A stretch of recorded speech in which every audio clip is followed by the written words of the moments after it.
live.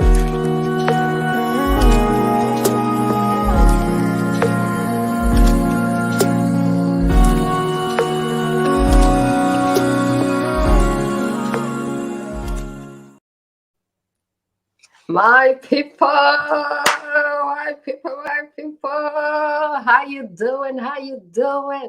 Ausares, Louise, Uwacu in the building, my people. How you doing? I'm so happy to be here. I'm so happy to be here, my people. It's Friday, my favorite day of the week, October 14, 2022. We are here for another live episode of U&I Talk Show, my people. Another live, great time, great time. We're here for education through entertainment on television.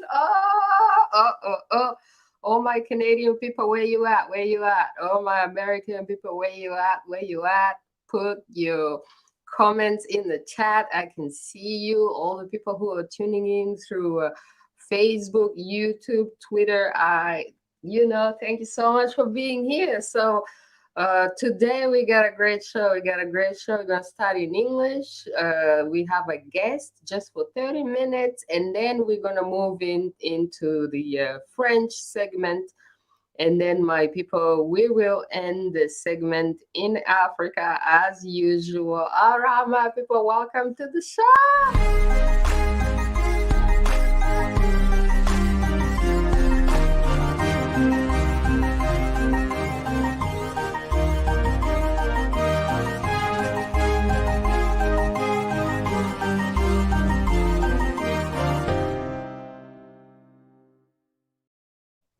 All right, my people. So let me bring in our guest today, Dr. Sherry Pill Jackson. Thank you so much for being on the show. Welcome to U&I Talk Show. How are you? I am great, and Louise, thank you so much for having me on your show. I've been a follower of your work for a couple of years. I've been a subscriber on your mailing list, so I follow what you're doing.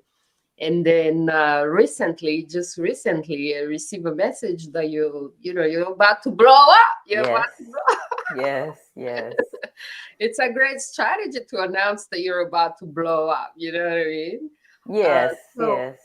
can you tell the people a little bit about this new project that you have, new YouTube channel as well that you have, which is called Wake the People? And then we're going to tell our audience that you're an author, you're a speaker, you have worked with the IRS for many, many years. And then on top of that, you actually wrote a book about them. We're going to talk about that, So, tell us more about this, and how did you, like, why do you want people to stick it to the IRS and stuff like that? Why do you want to wake people up? Because are people sleeping, and why is it important to wake them up? Why can't we let them sleep? It's been a long time coming. There's so much going on in the world, and people are asleep. Thank God, a lot of people are waking up, but for the most part, we've let the powers that be, the media, and all these people just keep us asleep and keep us in what I call our circle of sameness. We get up every day, you go to work, you come home, you eat, and you sit up there and you watch the mainstream media, which is telling you a bunch of falsehoods and a bunch of lies and a bunch of depressing stuff. Well, it's time to wake up and get on our own schedule and get on our own game. We need to turn off the football game, and we need to turn off all the soap operas and all the other stuff that people are watching on television. I tell people concerning all of the sports that they get us inundated with. We spend so much energy, rah, hurrah, and all that for sports and become fanatics for that. But until one of the football players or Tom Brady or Cam Newton or something starts stroking me a check, my team is the Jackson team. And we need to start waking up, and we need to start understanding that the powers that be don't have our best interests at heart. As a matter of fact, they want us to end in demise. So in order to survive and thrive, we all have to wake up. And I already had the YouTube channel, Sherry Peel Jackson. That's been around for several years. And I talk about finances. I talk about how to keep what you earn, protect what you earn, and grow what you earn, and have financial freedom and financial independence on the Sherry Peel Jackson channel. But I didn't want to mix subjects because now things have turned the corner. After this pandemic that we had, we have a whole bunch of issues going on where people's survival is at hand, even beyond the finances. So I started the Wake the People channel to make sure that people understand that we have big problems, not just in the United States, not just in Canada, but worldwide. The people are being suppressed by their respective governments. The supply chain is down. There are food shortages. You've got this war between Ukraine and Russia, which I'm not going to weigh in on that. It's just, what I call these things and what I call the politics and all that is one pig with two different color snouts. It's all the same thing. And it's people have been brainwashed into thinking that there's some kind of difference between, per se, in the United States, some kind of difference between the Republicans and the Democrats. There's not. They get in front of you and they do this kabuki dance like they're against each other, but behind the scenes, they're at parties together. They're slapping each other's backs. They're together, and you're the one that they consider the sheeple. They're corralling us all in a sheeple corral, and they're trying to close it in so that you have no rights, so that you have no autonomy, so that you have no sovereignty, and that you don't have control over your own life. Well, I have control over my life, and so do you, but a lot of people don't know it. In the U.S. Declaration of Independence, there's this quote that says that we have unalienable rights, and they say inalienable. It's not that. It's like all men are created equal, and we have certain unalienable rights. That means you can't put a lien on my rights. I have rights. I have a right to go out and be able to create revenue for myself and my family. Well, all these things that we have a right to are being dismantled left and right. And it's happening faster and faster, where you don't have the right to even speak your mind without being knocked off some kind of other platform. Well, we need to wake up and create our own platforms. We need to get together as people and figure out, hey, you know what? These governments and these powers that be, they don't have our best interests at heart. They don't give a hot flash about us. We need to get together for ourselves and our family. All you have to do is look at what they're doing. They're buying 40, 50, 100, 2,000 acres in Texas, in Montana, and in other countries. They're making little makeshift farms and they're growing them into farms. They're doing these things while we sit up and watch television. I don't have television. I don't know what's out there, but I do hear people talking about, oh, did you hear what happened on this show or that show? It's like, we need to turn off the electronic income reducer. We need to turn off that electronic intellect reducer and get our own intellect and say, hey, wait a minute. I went to the grocery store yesterday and I went for these 5 things and there was only 2 of them there. That should ring a bell. That should turn on a light. So my Wake the People mantra is turn on the light. Make sure that you have light and you're not going to be sucked into darkness. I absolutely agree with you. What we're trying to do here is to bring great content, because television is like food. If you're consuming junk, you become junk, because they say that we are what we eat. Yes. So even television, even content is also food. And if you consume the wrong one, you're going to be junk. So what you said made me think about something that I was reading earlier. On the global research.ca, they were saying that the lockdown was an act of economic and social welfare directed against all humanity. It kind of ties into what you're saying, because you also want people to become financially free. One of the books, your book that you have, is How to Escape the Rat Race. So this is something that a lot of people are stuck in, and especially where we are in Canada and the USA, everybody's working, getting that paycheck, working, getting that paycheck. If you're lucky, you go for a vacation. So, like, what is the best way to escape the rat race? You speak about this. And then is one of the way to escape the rat race, for example, especially for African Americans, African Canadians, international Africans, one of the way would be to go and invest in Africa. But I'm already cautioning people about where to invest in Africa. I'm like, target stable countries which are not dictatorships, because dictatorship, you're going to lose your money. Like, what would you say about this? What is your, you know? Well, as far as the best way to escape the rat race, first of all, people have to realize they're in a rat race. A lot of people don't understand that they're running on a hamster wheel.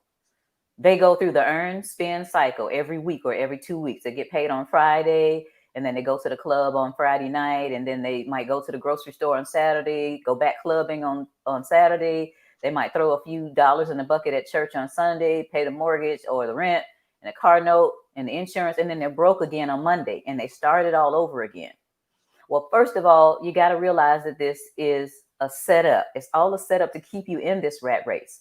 So the best way I think people should get out of the rat race is to start their own home-based businesses.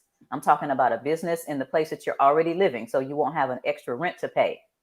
So for my clients, I advocate them keeping your job, because normally people on a job, they have insurance, they have dental and health care and those things going for them.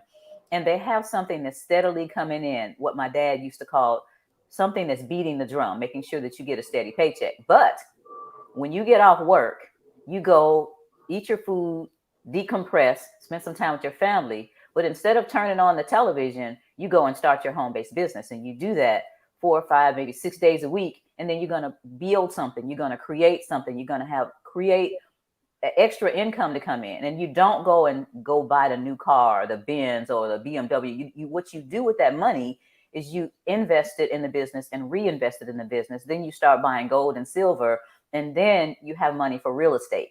So this is what the wealthy do. If people pay attention to what the wealthy are already doing, then that's a good head start. The people are out there that have wealth. They're not going around having 7 flat screen TVs in their house. They're not going around with a fleet of Rolls Royces or all of that. What they're doing, they're so unassuming. They may have on just some regular clothes, and they might be driving a regular car. They might have a regular house, but their families are set for generations to come, because they put things in place like trust and international business companies and private interest foundations that will last lifetime upon lifetime. How many of our people know about private interest foundations? How many know about international real estate and setting up companies where you live, but also setting up a sister company somewhere offshore, and those two companies doing business? So when someone's foundation decides that their children's friends and their children are going to spend 30 days in the summer backpacking across Italy, the foundation's paying for that, because there was a grant in there for the foundation. There are so many strategies that I've learned over time that wealthy people use, that middle class people can use to come out of poverty or come out of just middle class and become wealthy. And those are the ways that people need to wake up. I do believe in international real estate. I'm a part of that. If you look at some of my videos, I'm invested in Costa Rica. I believe that you should pick a stable place if you're going to invest anywhere. You should check the place out. You should go and spend some time with the people. Are the people sincere, or are there problems? And there are different ways that you can invest, or investigate rather, a different country if you want to invest there. But surely the United States and Canada are not the end all and be all. I found that people, even in countries that are considered third world countries, are happier, more stable, more literate, and more healthy than we are here in the United States. And that's what I'm about teaching people. Waking the people includes not just waking people up about their finances, but waking them up about the world around them and letting them know what's really going on, because you and I and all of the other ones have been programmed to stay in this box. We are supposed to, we were taught to go get an education, but all of these colleges are doing is teaching you how to be obedient workers. getting out of the box, starting your own thing. Most of the millionaires that I know, they don't have a job, and a lot of them did not graduate from college because they thought outside of the box. So we need to get to the point where we don't even know where the box is. So that's what I mean when I say wake the people. Very, very interesting. Another thing that I saw from you that I really liked was when I was watching one of your videos, and then you said, "Vote with your money." This is something that is so profound, that is so important, but people never realize how much power they have with their money, you know? So like what do you mean by this, and what are like the top three ways to make sure that you're voting with your money? One of my ways that I would say vote with your money is, for example, if you're traveling to these countries, if you're traveling to Africa, like we were just talking about investing, voting with your money, taking your money where your values are, is taking your money to countries which are not ruled by criminal dictatorships, countries which are democratic and peaceful, so that you may be supporting that system instead of taking your money into criminal dictatorships where you will be supporting the dictatorship, which will continue to oppress the people more. So I want you to talk a little bit about this voting with your money. Like, what is that? First of all, on the smallest level, voting with your money is making sure that as you bring money in, it stays in your community. Statistics say that, for example, the Jewish community, their dollar goes around a 13 before it goes out. But in the Black community here in the United States, as soon as that dollar hits your hand, it's out of our community. Keeping our money in our own community, supporting the businesses that are in our community. In the area that I live, people go 20 or 30 miles to a mall or somewhere else to spend that money on other people. They're not even seeking out the businesses in their community that they can trade with, or they can do business with, to keep the money in the community. That goes first. Secondly would be, as far as voting with your money, stop supporting stuff that is detrimental to our community. There are people that they call artists that are creating these destructive and vile videos, destructive and vile records or CDs and music and all that. And we need to stop supporting that. Some of us don't support it, but we can't just shrug our shoulders about it. We have to do something about it. It doesn't make any sense for a lot of these so-called artists to be millionaires, and some of them even billionaires, when all they're doing is creating music and other avenues that destroy our community. Now, these people are being backed by the powers that be, but we don't have to do that. Why is it that women are on OnlyFans with their bodies, showing their body parts and all that stuff like that? They're on there because people are supporting it. We need to turn the stuff off. It's not going to do me any good to sit and rant and rave about it, and me and my family are still watching it, or me and my family still buying it.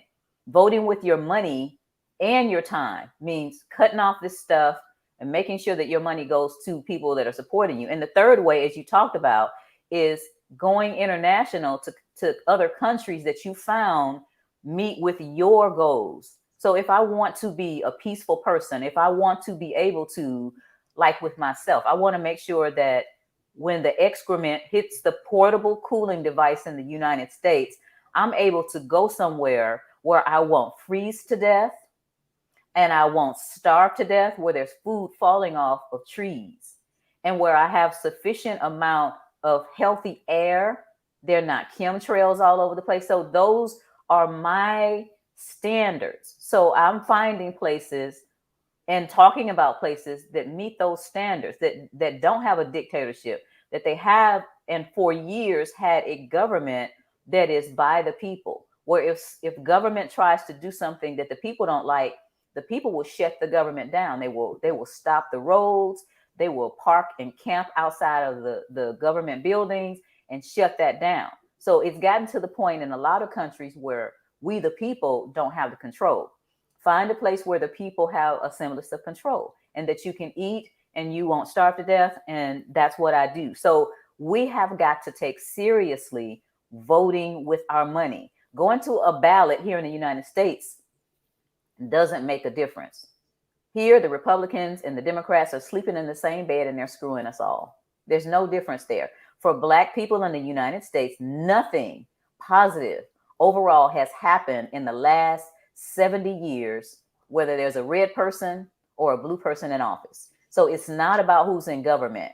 Don't blame that on the government and don't put that responsibility on the government. It's our responsibility. So voting with the money means keeping your money and only placing it in places that are going to help you and your family. Wow, I really love what you said. You know, it kind of reminds me of what Kanye West said. I know a lot of people are trashing him, but I actually like what he said when he says that Black people don't demand anything for their vote. They need to have request for their vote. Every other community gets something for their vote. Their vote needs to be conditional. No party owns the Black vote. The Black people have to be able to be independent and decide for themselves what is best, and then vote for the person who has the best agenda for them. So to end, let's end with your other book. Now, this is about how to stick it to the IRS. Now, recently, even in the States, they said that they were hiring, the Democrats are hiring more IRS agents. Now, some people say that the IRS is not even constitutional, you know, like what is constitutional, what is not. And then so the other issue would be taxation. What is the percentage of taxation? Because slavery was about taxing 100% of your labor. They take away from you. You own nothing of your labor. Everything you make, somebody else takes. So what is the percentage that represents freedom that the government can take from you? And then the whole idea of taxation without representation. And then, so the IRS, is it constitutional or not? And then, so what is the best way to keep the most money legally in your pockets? Because you're giving this money to politicians anyways, and they don't care. They're not serving your interest. So what's the best way to keep the most money in your pockets legally? Because your money is better in your hands. I heard this from the Shark Tank here in Canada, Kevin O'Leary or somebody like that. They're like, my money is in better hands when it's in my hands. You know what I mean? So what is this about, and what can you say about it? Well, sticking it to the IRS, your listeners may or may not know that when I was an IRS agent, nobody really said anything about me. Nobody said anything to me about the IRS not being legitimate. But when I left, I learned that the income tax is being misrepresented and misapplied to the American people. And although it is, there's such a brainwashing and a fear that has been set into the American people that they're afraid to do anything about it. And those who do step up, like myself and others, and say, hey, wait a minute, you're not supposed to be taking this money from us, we get slammed down. I had a 4-year sentence against me for a misdemeanor charge of willful failure to file, which means I didn't file my tax returns.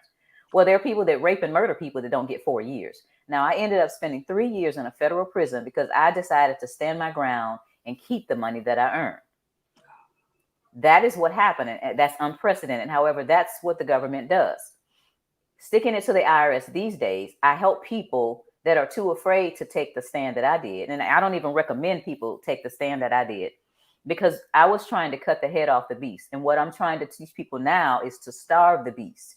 And in order to starve the beast, you can't just be in that same earn spend mode with your job. You've got to start a business, because the tax code is written for businesses. As former President Donald Trump said, he's a smart man. When Hillary Clinton said, Donald Trump didn't pay his taxes, and everybody said, and sucked all the room out of the air out of the room. Well, no, because he's learned to use the tax code just as other wealthy people have learned to use the tax code. Even Hillary herself does that.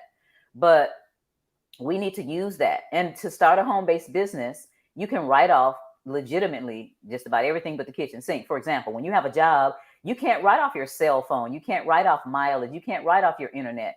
But when you have a home-based business, Internal Revenue Code Section 162 says that you can take a deduction for all ordinary and necessary business expenses. So you can write those things off. And if you have a loss for that year and you have a job, then that loss is going to decrease the amount of money you have to pay tax on.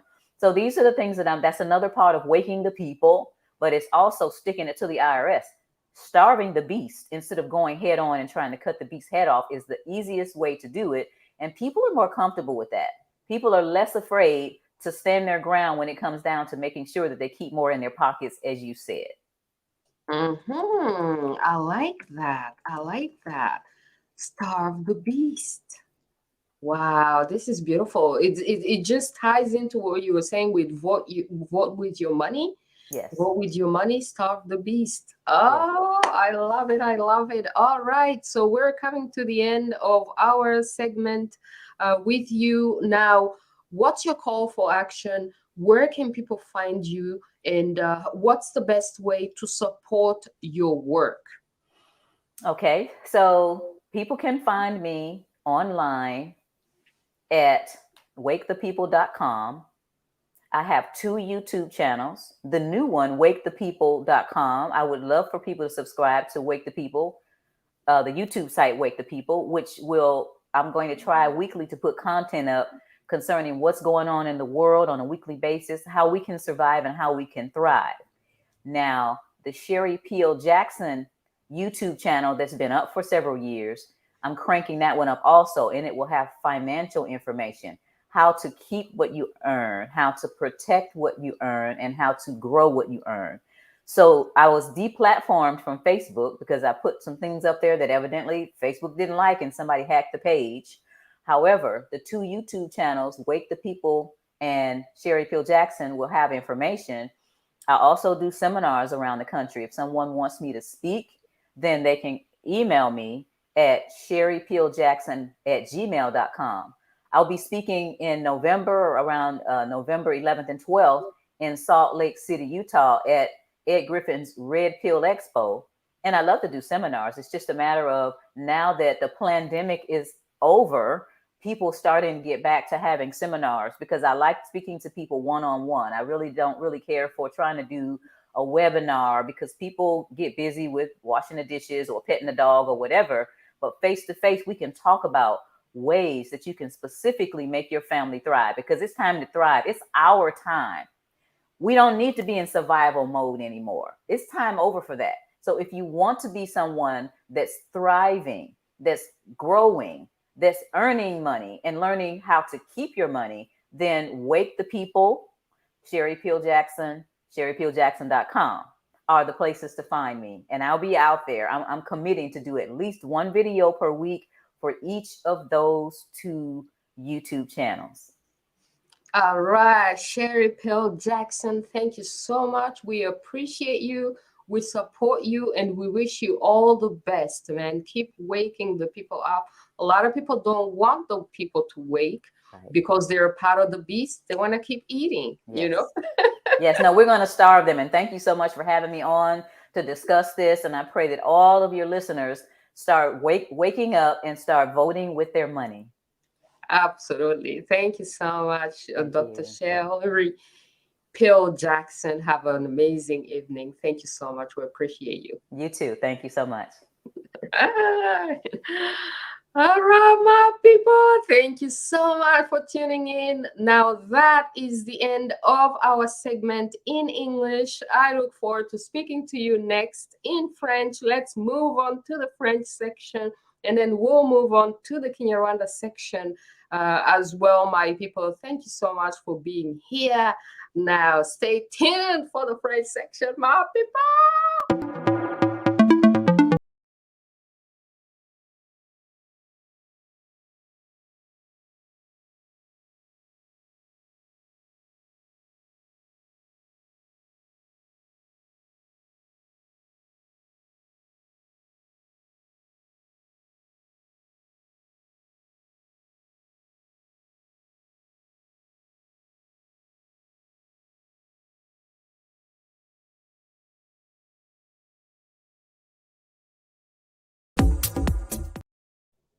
All right, my people, la famille Kamit, la famille qui m'entoure, nous sommes dans la section en français. Ausares, Louise, Uwacu, your favorite host, on est là, la famille. Si vous avez des questions en français, je les prends pour 1 minute ou 2 minutes. Ensuite, on passe en KinyaRwanda. S'il n'y a pas de questions en français, on passe en KinyaRwanda tout de suite. Oh là là, non, c'était trop bon. Donc, mon invité en anglais parlait de la liberté financière, Je vous encourage de la contacter et sur son site web. Et elle a travaillé pour the Internal Revenue Services. Donc, elle connaît le système américain, là. Donc, elle nous donnait des tips pour être successful dans la vie. Et puis, évidemment, elle a parlé aussi d'investir proprement son argent. Et puis, ça tombe bien parce que moi, je suis là, je dis, on ne va pas investir dans des dictatures. Vous connaissez très bien la dictature en question dont je parle, qui est la dictature criminelle du Rwanda. On n'ira pas investir dans des dictatures parce que ça ne sert à rien, ça fortifie les dictatures et ça n'enrichit personne. Alors, est-ce qu'il y a des gens qui ont des questions en français? René Claudel Moudienzi, j'avais vu votre commentaire. Merci énormément. Je vais parler de vous en KinyaRwanda dans quelques instants. Parce que j'ai vu, il y a un nouveau livre. Il y a un nouveau livre de Karasira à Karasira. Donc, je suspecte que René Claudel Moudienzi a quelque chose à faire avec ça. Félicitations à Karasira pour son nouveau livre. Les amis, Karasira, c'est un activiste rwandais qui était professeur à l'université et qui a été emprisonné par la dictature criminelle du Kagamistan. Et il est présentement en prison. Et donc là, il écrit un livre. C'est aussi un rescapé du génocide contre les Tutsis du Rwanda de 1994, qui est emprisonné par le régime criminel de Kagame pour tout simplement avoir exprimé ses idées. C'est illégal d'exprimer ses idées au Rwanda publiquement. Donc, sa chaîne YouTube a été censurée et il a été mis en prison juste pour avoir exprimé ses idées. Donc, voilà pourquoi on vous dit que nous, on boycotte les dictatures criminelles. On n'emmènera pas notre argent là-bas. Ils ne méritent pas non plus nos visites. Donc, voilà pourquoi on est là. Alors, s'il n'y a pas de questions, en français, on va passer en KinyaRwanda. Et puis, c'est ça, on verra s'il y a des questions en KinyaRwanda. Je vais répondre. S'il n'y a pas de questions en KinyaRwanda, je vais continuer ma vie. Je vous laisse. I'm out of here, you know. Alors, l'interview qu'on vient d'enregistrer va être évidemment éditée, puis va être broadcast à la télé ici au Canada. Pour ceux qui sont au Canada, merci de suivre U&I TALK SHOW. Tous les gens qui suivent U&I TALK SHOW, merci énormément. Voilà où vous pouvez suivre U&I TALK SHOW si vous êtes au Canada. Vous pouvez regarder ça sur Shaw Multicultural, Shaw Direct, Channel 4 à Vancouver, Channel 10 à Calgary, Channel 901 sur le Shaw Cable, la famille. Si vous voulez être des invités, il faut nous contacter. Si vous voulez nous support, il faut nous contacter. Nous sommes indépendants. Nous faisons partie des médias indépendants. C'est pour cela, la famille, vous ne m'avez pas vu faire la propagande. Vous ne m'avez jamais vu en train d'essayer de vous vendre des médicaments, des poisons que les autres médias sont en train de vendre. Jamais, au grand jamais, je suis pas dedans. Hein? Hey! All right. OK, bon, alors, je pense que là, on va passer en KinyaRwanda parce que je ne vois pas de commentaires en français. Donc, on passe en KinyaRwanda. All right, my people, amahoro, my brother. Mwah, mwah, yebaba wera, muramuka duhoberane. Amasho. Ngivuga amasho. Cheers, baba. Ndi kunywa amata sha. Y'inshyushyu original, okay? Abantu baba muri Canada nabagira inama yo kujya mugura amata organic. Ndabizi ko ahenda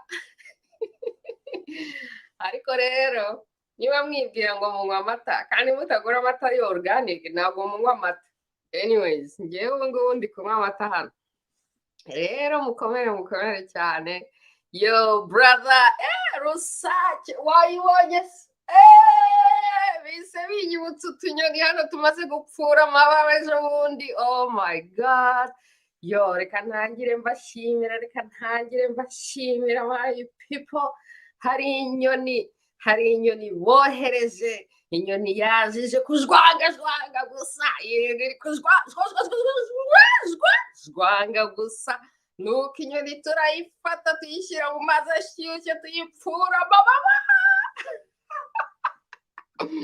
muri Canada barayamagana iyo nyoni. Video zayo muri Canada no muri Amerika barazifunga. Ibyo ni ikindi kimenyetso cyerekana ko Kagamistan ariho nyine batagendera ku mategeko, naho ubundi ibihugu bigendera ku mategeko, ibihugu bikurikiza amategeko. Ahantu ugomba kumenya uburenganzira bwawe my people, ukabuharanira. Niba umuntu agukandagiyeho, niba aguhonyoye, niba aguharabitse, niba agututse, uri mu gihugu kigendera ku mategeko, ugomba gukoresha amategeko y'igihugu urimo. Inyoni ukayishyira mu mazi ashyushye ukayipfura amababa. Inyoni twayipfuye amababa. Canada, America, ndabashimira my people.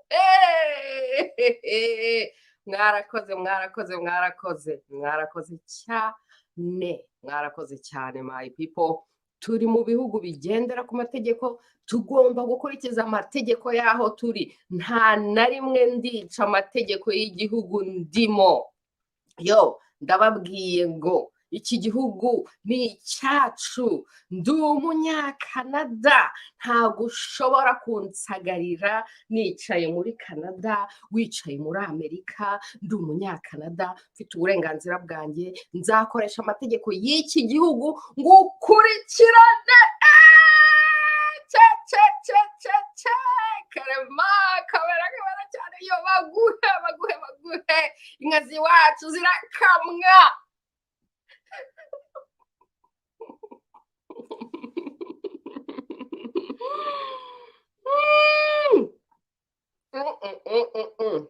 Yo, mufite ibibazo se?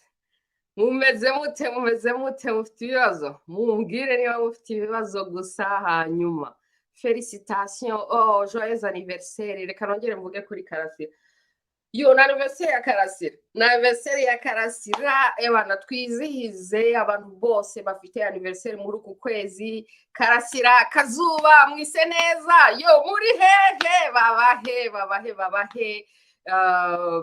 Iriya nyoni ikijwanga nta n'isoni. Muri video yankozemo yavuze no kuri cyuma, niko nta soni zo gufunga abagabo nyabagabo nka cyuma. Mwarangiza mukohereza inyoni z'ibijwanga kujwanga gusa nta n'isoni. Oya, tuzibuka nimwe mwasigajwe inyuma n'amateka. Oya, reka nongere nanabibabwira, ni mwebwe mwasigajwe inyuma y'amateka. Sinzi impamvu abatwa aribo bitwa ngo basigajwe inyuma y'amateka. Abasigajwe inyuma y'amateka ni mwebwe abayobozi b'u Rwanda bariho, n'inyoni zanyu z'ibijwanga gusa. Mwasigajwe inyuma y'amateka. Icyo mutabona nuko murimo kongera gukora amakosa yamaze gukorwa mu mateka yacu. Habayemo amakosa. Kimwe mu makosa yabayemo ni abantu bajya muri media bagiye kuzanamo urwango, amacakubiri, nonsense gusa. Ibyo bintu ni ugusigazwa inyuma n'amateka. Muri abayobozi, muri ubuyobozi bwasigajwe inyuma n'amateka. Mwasigajwe inyuma n'amateka n'ubujiji n'ubugome n'ubugoryi. kugeraho mugeze kuvugirwa n'umwami w'ubugoryi. Mugezeho kuvugirwa n'umwami w'ubugoryi kubera ko nta bantu bazima mugira, nta muntu muzima wakwemera gukorana namwe, nta muntu muzima wakwemera kubakorera. Rero musigaye mwarabonye abo mumerita ari bo abami b'ibigoryi n'ubugoryi. Nibyo mumerita, ntago mumerita abantu bazima. Niyo mpamvu mugeze mu gukoresha abami b'ibigoryi no mu kuvugirwa n'ibigoryi. Iyo systeme yanyu mwazanye inkotanyi, reka mbibibwirire hakiri kare, iyo systeme yanyu tuyita mediocracy. Mukorera muri mediocrite, mugakoresha abantu bari mediocre, bakora ibintu biri mediocre. Muri mediocracy. Twebwe hano turi imfura, turi abana b'imfura, turi abana b'inyangamugayo, turi muri black excellence, turi abana b'Imana, tugendera mu biganza by'Uwiteka, tuvuga ukuri gusa, Monday to Monday, Tuesday to Tuesday, Wednesday to Wednesday, every day, all day. My people choose to power, nta kindi tuba muretse ukuri gusa. Hanyuma ukuri kwacu kukabasaza, hanyuma mukohereza inyoni zo kujwanga gusa, hanyuma tukazifata tukazishyira mu mazi ashyushye tukazifura amababa. Yo mediocracy yanyu tuzayisenya. Ikosora riraje rirahari. Yo isabukuru nziza y'amavuko. Yo, we salute you, we salute abantu nka Karasira. Yo, iki gitabo turagikeneye. Thank you so much. Umuntu waba warafashije Karasira gukora iki gitabo, top suspect obviously ni Rene. Yo, rero abashaka kuza kuri show kugira icyo muvuga ni open mic.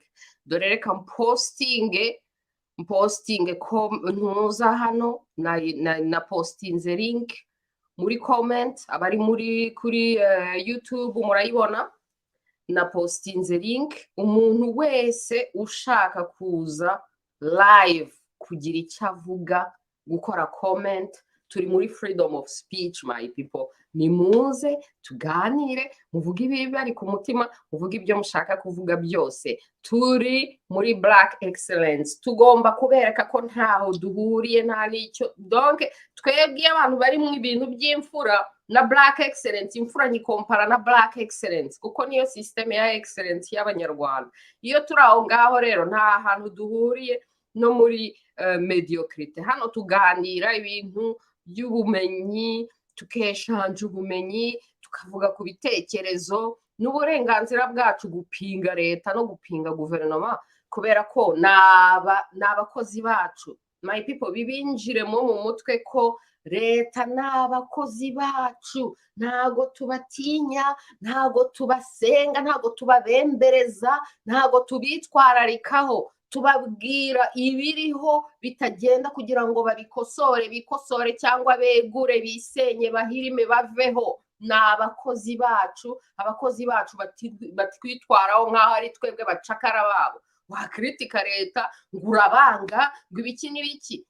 Ubundi se hariho obligation yo gukunda ikibi? Babangira iki mbega? Babangira ibikorwa byanyu bibi.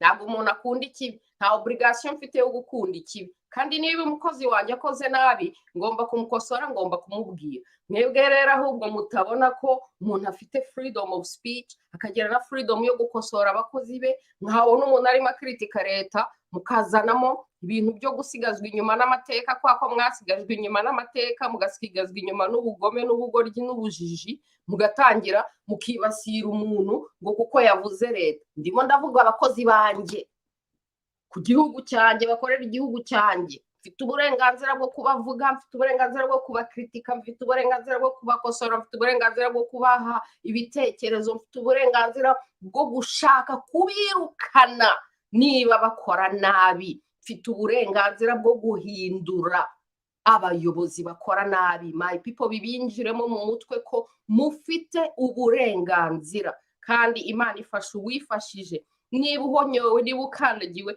ugomba kudefanda uburenganzira bwawe, noneho ugasaba na intervention y'abandi. Urumva se? Nkuko nahonyowe nakandagiwe, hanyuma rero nahise mfata action, nahise mfata action kuko nta kubembereza, nta kwihangana. Abanyarwanda barihangana cyane. Sindi umunyarwandakazi. Iri ryihangana ryanyu sinshobora ngewe na rimwe mu buzima kuzihangana. Abanyarwanda barihangana cyane, bakabakandagira bakihangana, bakabahonyora bakihangana. Plus mwihangana, plus babakandagira. Ngewe unsitayeho iriya nyoni ikijwangajwanga, no, najyaga ndeba arimo yabuzinga abandi bandusha, bikandya cyane, ariko nkavuga se harimo arababuzinga, mwacecetse, nta kintu muri gukora, ntabwo muri kumukurikirana. So niba mubyemeye ubwo nyine nakomeza byababuzinge kuko mwabyemeye. Ariko sha umunsi yangezeho, umunsi yanyibeshyeho akanansitaraho gusa. Nawe sabashofeo ikintu cyambabazije cyane, byarambabaje shaho kubona. Ariko uzi umubyeyi w'umuntu, burya mu Kinyarwanda tujye dukurikiza n'umuco wacu no mu byo dukora. Umubyeyi w'umuntu ni ikintu gikomeye cyane. Hanyuma ukabona inyoni y'ikijwangajwanga yagiye gusura ababyeyi ba JP, muri mukasho yakoze yagiye gusagarira ababyeyi ba JP sha atanabateguje.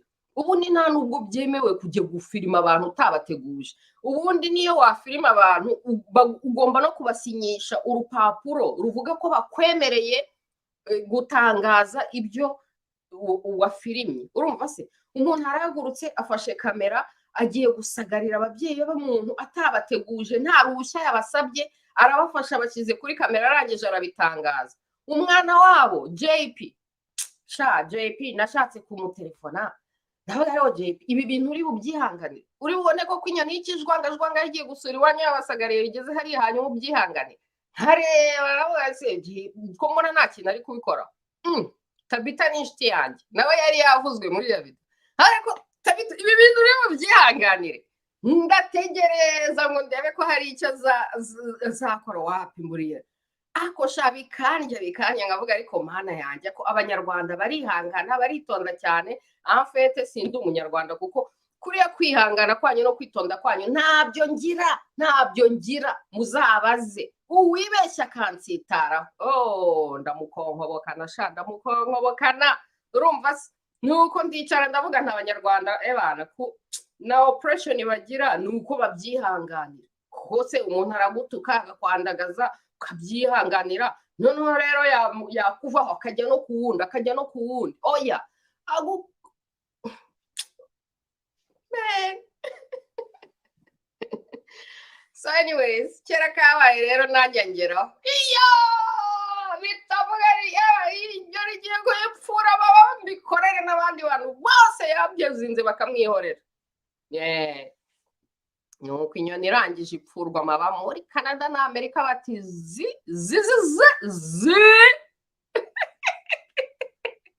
iramwarwa ijya kuvuga ubusa ngo nayitelefone, yarimo yitelefona gusa. Mukomeze mwitelefone mu ndote, muraryama mugasinzira mukandota, hanyuma ngo mukarota nta telefone. Never.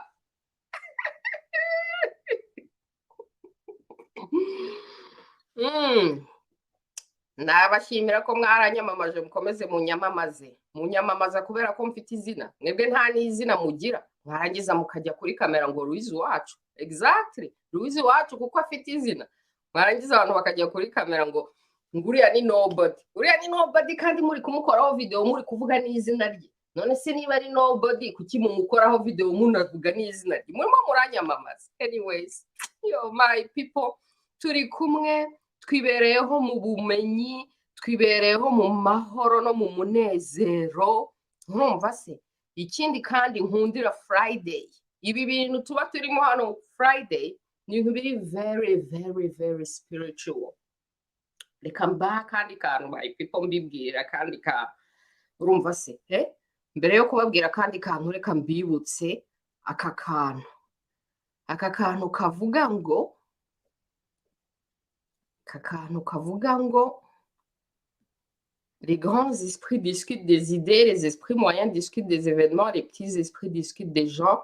Ibi ngibi musanzwe mubizi. Urumva se iyo ibi bintu bibaho muri za media umuntu akonsoma ni nk'ibiryo umuntu arya, ni nk'ibi ndi kuvuga ngo kunywa amata organic, kurya ibiryo organic, urumva se na media yanjye hano twebwe turi muri organic naturel, ukuri gusa, nta bihimbano, nta muntu duhimbira, nta muntu duharabika, nta muntu tuvuga iki n'ibiki, no, organic, ukuri gusa. Urumva se byanje bavuga ngo don't be looking for honesty. Honesty is a very expensive quality to have. Ntushobora kuyibona muri cheap people. Hano ibintu biri so expensive kubera ko ari ukuri, ari organic, kandi ibyo bintu no mu maduka ni ibintu by'abantu bake cyane. Abantu benshi, the majority of people bari muri junk. Numva se bafite amasheni ya YouTube barebwa n'abantu ibihumbi n'ibihumbi, ariko ibintu batangaza ni junk. Urumva se barangiza bakibwira ko bari mu marushanwa. Nanjye nta muntu n'umwe ndimo mu marushanwa, njye ndi muri lane yanjye, kandi lane yanjye ni organic, kandi organic ni exclusive, kandi ni handi n'ubundi organic ni minority. Irahenda cyane, ukuri kurahenda cyane, kuba umunyakuri birahenda cyane. Urumva se niyo mpamvu ntabwo nshaka popularity, niyo narebwa n'abantu umwe cyangwa babiri, that's not what matters. What matters nuko le contenu créé ari organic, ari truthful, ari ibiryo byiza umuntu arya akamera neza, akagira aho agera mu buzima bwe. Ntabwo ari ibintu byo gutrashinga abantu no guharabika abantu no kuzana amacakubiri muri societe, no kuzana urwango na fiya. Ntabwo ari ibyo ngibyo turimo. Ibyo ni iby'abantu basigajwe inyuma n'amateka, bagasigazwa inyuma n'ubugoryi n'ubugome n'ubujiji n'ubukene. Tubibarekere. Urumva se my people. Ikindi rero icyo nkundira gukora show iyi vendredi nuko kwa gatanu ubashije kuruhuka, kwa gatanu ni ibintu biri spiritual. Ubashije kuruhuka kwa gatanu ni mugoroba, sunset. Iyi foto siri hano muri kuyibona ni sunset. Murabizi ko nibereye kuri Pacific Ocean. Ejo nari nagiye kwirebera the sunset, mfata iyi foto ndavuga ngo nzayereka my people. Friday guhera kuri sunset kugera kuwa gatandatu kugera kuri sunset, ubashije kuruhuka muri icyo gihe, ukaruhuka mu mahoro, ukaruhuka mu munezero, ukishyira mu mutuzo. Icyo kiruhuko cyo kuwa gatanu nimugoroba kugera samedi nimugoroba waruhutse wagiye mu mahoro, birakwimpawaringa, bishobora no kumara ukwezi kose ugifite power, kubera ko wagize iyo energy. Ni ibintu biri spiritual. Ni nayo mpamvu abantu bitwa abayahudi bafite ikintu cyo kuruhuka kuwa gatanu kugera kuwa gatandatu. Sinzi niba ngo babyita sabat. Bifite aho bihurira, my people. Rero kuba nkora show kuwa gatanu, show y'amahoro, show y'umunezero, ni ukugira ngo mbasige vendredi samedi muri ayo mahoro, muri uwo munezero, muri mu mutuzo, muri kwibuka ibihe byiza twagiranye, mukaba empowered for the whole week, for the whole month. Urumva se kubera ko buri muntu agira energy adegaja. Iyo abantu barimo bakonsoma show z'abantu bafite junk, bazana junk gusa, iyo junk namwe bazamo iyo energy, muba murimo mukonsoma izo energy mbi. Ariko iyo umuntu akonsoma contenu show irimo ibintu byiza, iyo energy ikugumamo.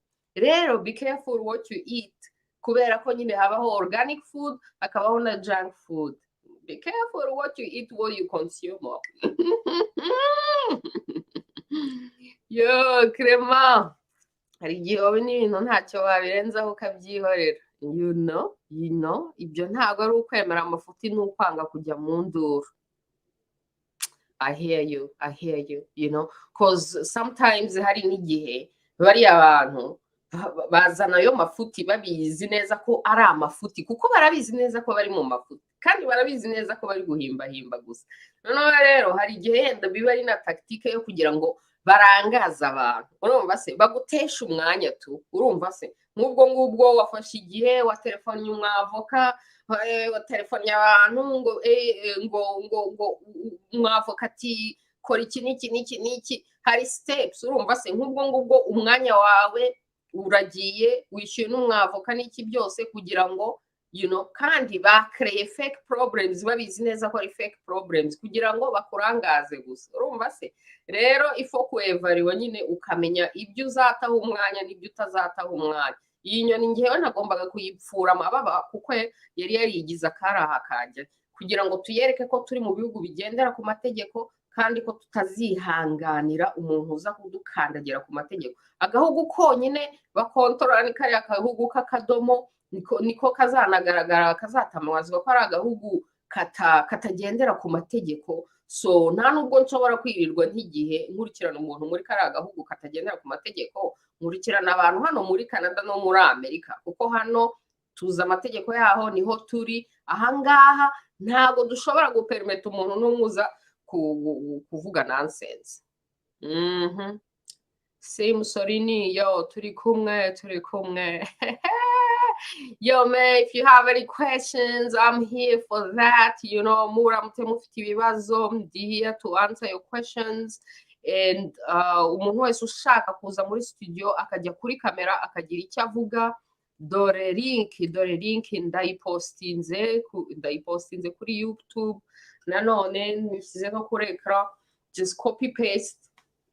Hanyuma rero ushyire mu yindi ntuza uze muri studio ibibazo ibyo ari byo byose turaganira mu mahoro mu mutuzo mu kinyabupfura my people.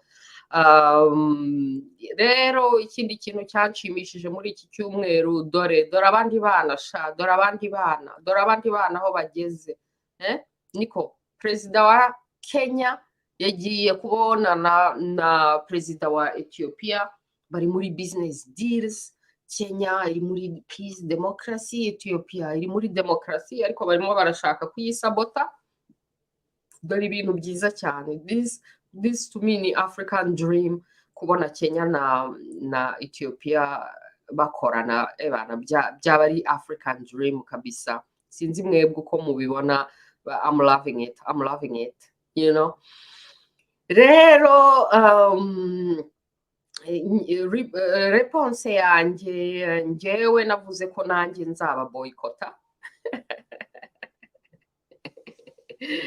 Dore icyo nicyo gisubizo cyanjye ngo murashaka kumpamagarira abantu bo kumvaho nanjye nzabahamagarira abantu bo kubavaho bya bindi bavuze ngo akebo kagiwa mugarura.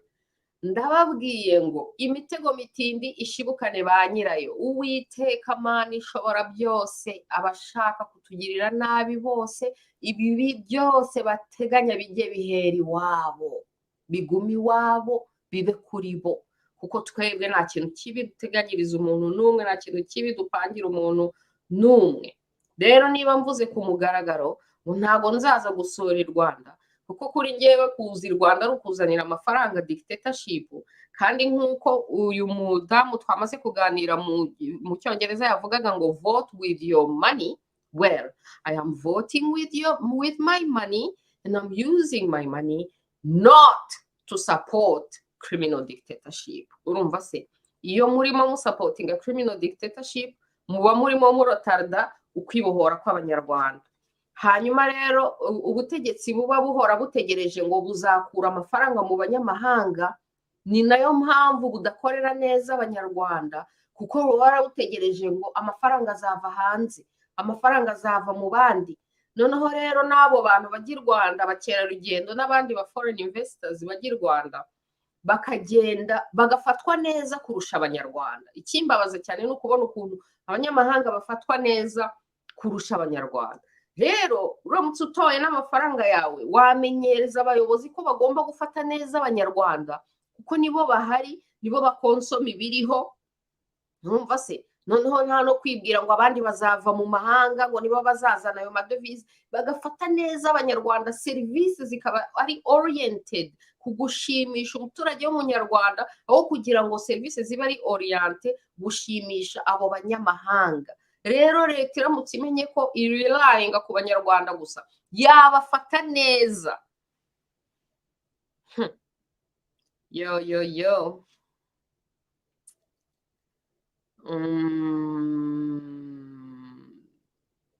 Mussolini ati birumvikana imaze imyaka hanze wiranda konte y'uko Afurika cyane cyane u Rwanda ruri inyuma nk'ukwezi mu byerekeye guha amahoro n'ubusabane bw'abaturage babo. Ahandi bafata neza abaturage kuko babizi neza ko abaturage nibo ba taxpayers. Urabona nk'uyu mudamu twari turimo tuganira, leta ikorekisiona amataxes mu baturage. Nk'uko nababwiraga ngo leta ni umukozi wacu, niyo mpamvu tunamukritika, ni uko munishyura n'amataxe mwishyura iyo leta, donc muramuhemba mu mataxe yanyu. Niyo mpamvu rero agomba kubakorera neza, agomba kudukorera neza. Ahandi nyine bafata abaturage babo kuko baba babizi ngo nitutabafata neza bazatwirukana. Urabona muri Canada abapolitisiye bahora bahinduka, noneho umupolitisiye agakora yigengesereye kuko bari kuvuga ati nintakora neza ntabwo bazongera kuntora. Ikibazo cyo mu Rwanda, ikibazo cyo muri Kagamisitani ni uko Kagame n'inkotanyi bafashe u Rwanda ku ngufu, noneho bagahora bumva ko izo ngufu arizo zizababeshaho, ariko izo ngufu ntabwo ari sustainable. Nta hantu na hamwe ku isi, oya reka mbibabwire mbabwire, nta hantu na hamwe ku isi higeze habaho aho abantu bategetse bakoresheje ingufu hanyuma bakabaho bakaramba. Ubutegetsi bwubatse ku ngufu buhora buhirima. Anyways, reka rero mbahe urugero kuko murabizi ko mba mfite ibitabo nyine mbatsindisha ibitabo. Yo my people, ubushize nababwiye ibintu byo muri Haiti. J'admire, j'aime trop, histoire yo muri Haiti iranyinsipira cyane. Histoire yo muri Haiti, liberation yo muri Haiti iranyinsipira cyane. Haiti, Dessalines, iki ni igitabo kuri Dessalines, Jean-Jacques Dessalines, kikubwira amateka ya Dessalines, ukuntu yari yaravutse, ukuntu yarezwe n'umunyafrikakazi w'umuwarrior wo muri bariya bo muri Benin, Dahomey. Murabona iriya statue ababenino baherutse gushyiraho, yo gitabo kuri Dessalines. Rero abafaransa bari bafite igisirikare gikomeye kurusha abandi bantu ku isi, ariko ni hahandi kubera ko bwari ubutegetsi bugendera ku ngufu bwarahiritswe, bwarahirimye. Ahantu hose ku isi mu mateka, dore niyo bambwira ngo murimo murasigazwa inyuma n'amateka, ahantu hose mu mateka bagendera ku ngufu barihirika. Rero nicyo ngicyo kibategereje. Abantu babakosora nibo mwagombye gukunda. Abantu bacecetse babareba mukora amakosa muri kwihirika bakicecekera, afete nabifuriza no gukomeza guhirima. Ibaza rero umuntu akakubona urimo ukora ikosa akakwihorera, uwo niwe ugukunda. Ariko abanyarwanda ye, anyways, sindi umunyarwanda. Rero ngewe ntago ndi muri izo movement z'abanyarwanda zo guhora bacecetse.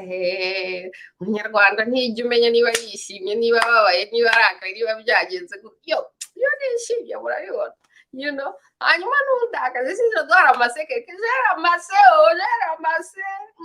babaye.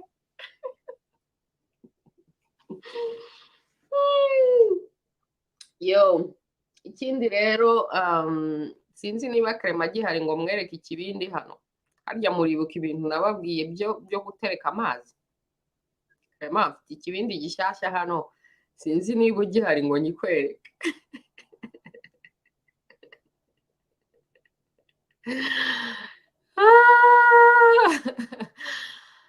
Oh my goodness, yo.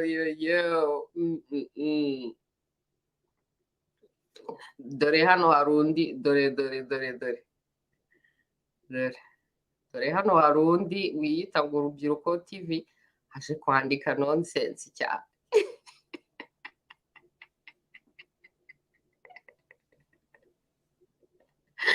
Yo, Krema ari muri studio, reka tumuzane online atubwire. Krema ari muri studio yahageze, agiye kubabwira online. Krema mwitegure.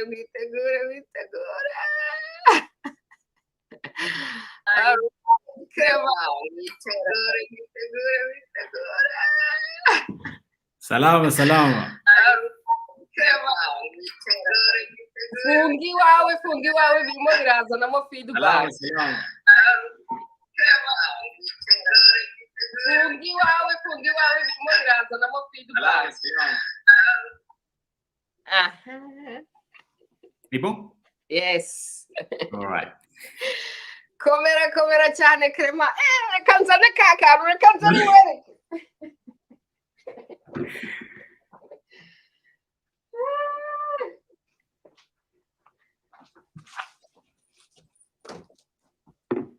Eba. Ore. Mugandi. Ukambabwira ko bigomba kuba mwibumba. Ntabwo ndi bugukire sante noneho. Sante ubundi kunywa amata ariko amazi ateretse muri ya cupa ry'ibumba. Ibumba rya bumba. Ushaka kuko ntabwo sinzi umuntu wamaye. Tujyere. Clement. Komera cyane. Ni iminsi myinshi komera ndakuramukije nanjye. Ndakuramukije kabisa ebana tubwire ikikuri ku mutima twibwirire. Oya narinje kukuramutsa narinje no kugira ngo turakonta histoire y'ukuntu wabaze nta kinya amatungo magufi.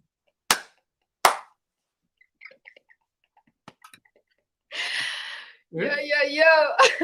Ntabwo nari nzi ko usigaye mu veterineri. Yo kera tukiri abana nabaga ndi muri baba urabona kwa kundi babwiye ngo uyu munsi turi bukaranga inkoko bakabwira abana ngo muyiruke inyuma.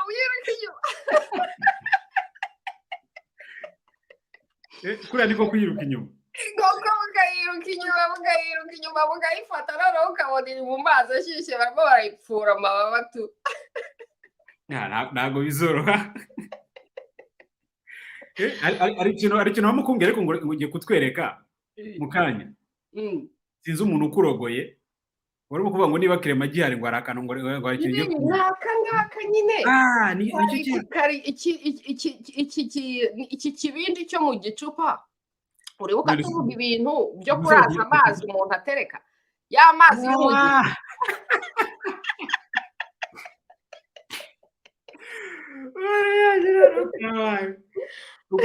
Ndimo kwibaza ukuntu cyitwa ikibindi, cyitwa igicuma, cyitwa igicupa, cyitwa iki? Iri cupa doke ni igikoze muri ya materiel bakoramo ibibindi ni ibumba. Mu ibumba ya.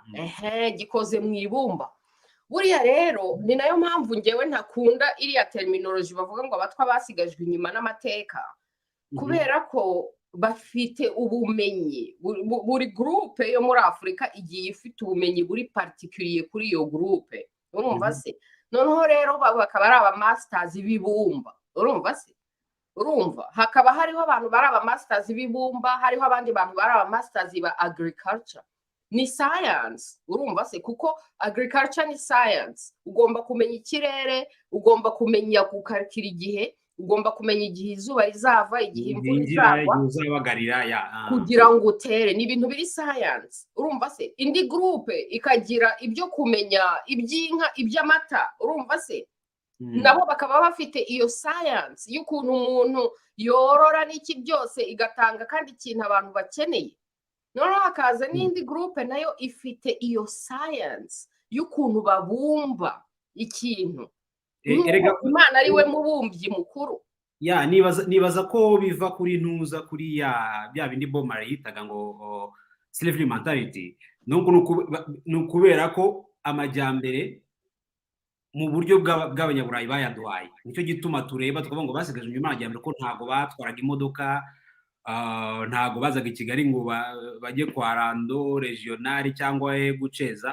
Niho nibaza ko abantu babivugira ko basigaje inyuma amateka ariko nta amateka se yabasize inyuma n'abaturage nk'abandi niyo bya bindi by'abanyarwanda nyine pejoratif wumva ngo wabaga wumva udustori ngo twabatwa hirya no hino muri gihugu cyose biba nibaza naho muri Canada hari abantu baba bafite natwe hano mu Bubiligi ujya kumva baravuze ngo abaframa ngo bameze batya bawaro bameze gutya ariko ikiza cya wenda twakwigira kuri bano bazungu nuko naho watera blague ukavuga ngo abaframa bameze gutya aba francophone bameze gutya abo bita abawaro ntago bashobora guterana amagambo kubera ko amateka yabo nayo ntago yoroshye, ariko nta muntu uba second class citizen, ntawubaho.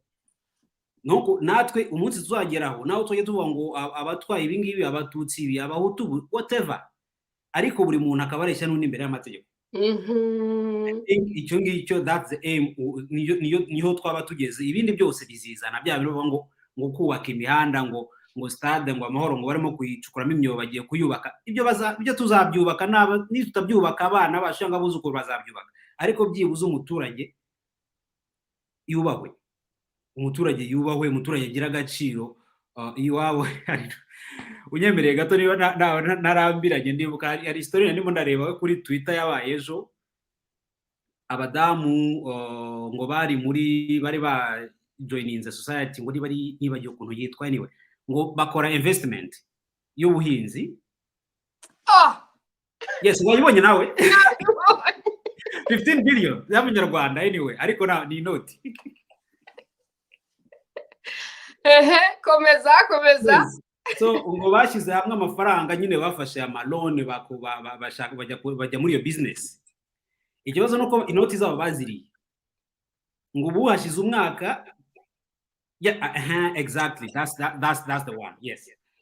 Noneho ngo hashize umwaka ngo batagira, nuko sinzi, nuko wenda iyo screenshot wafashe umanutse hasi ukara muri comment, hari comment ebyiri zahise zinshira hasi. Umusore yavuze ati iki nicyo kibazo abanyarwanda bafite, kuki igihugu nta rwego na rumwe rukora. None se ibi bintu perezida bizamo kumara iki? Hagombye kuba hari inzego zigomba gukemura ibibazo, ku kibazo cyose kiba bagomba gushaka perezida. Ukumva abantu ntabwo barimo kumva. Ngewe rero nabasubije ndababwira ubundi ni byo mu Kinyarwanda bavuga kurega uregera. Ubundi se bajya kurega kuri perezida, ninde wiba abanyarwanda kurusha abandi bose, uretse intore ibarusha kwiba, ibarusha kwica, ibarusha gukandamiza abanyarwanda, hanyuma akaba ari ujya gutabaza. Urumva se aho watsibuye ababwiye. Ikibazo rega nuko wenda n'abatari abanyarwanda rero babyumve, cyangwa se babandi bajya bapinga iyo ntore zirusha intambwe yiba igira gute. Ibyo ngibyo wenda ushobora no kubishyira ku ruhande. Ni gute umuturage ashobora kwiyumvisha ko ngewe, tuvuge ni ngewe nawe nitugirana ikibazo tugomba kujya kubibwira perezida? Hari nyumba 10, hari babita gitifu naki kuzamuka kugera kuri meya, hari inkiko. Kuki none izo zose kuki tugomba kuzinyuramo? Icyo ngicyo nicyo kibazo gihari. Igihe cyose umunyarwanda atazareba akavuga ati niba ngira ikibazo bakanyamura amafaranga, nkaba ngomba kujya guhamagara perezida kuri Twitter, perezida kuri Twitter, nge byandenze, ariko again wa mugari nibyo bigenda bigaragara. Hano hari comment ya Musabi, stade amahoro kuyihindura izina, ubugome, ubujura buvanze n'urwango, gusenya iby'abandi bubatse byonyine kugira ngo utabakunda, ukiyitiranya n'igihugu kandi uzapfa. Stade amahoro se barashaka kuyihindura izina nayo?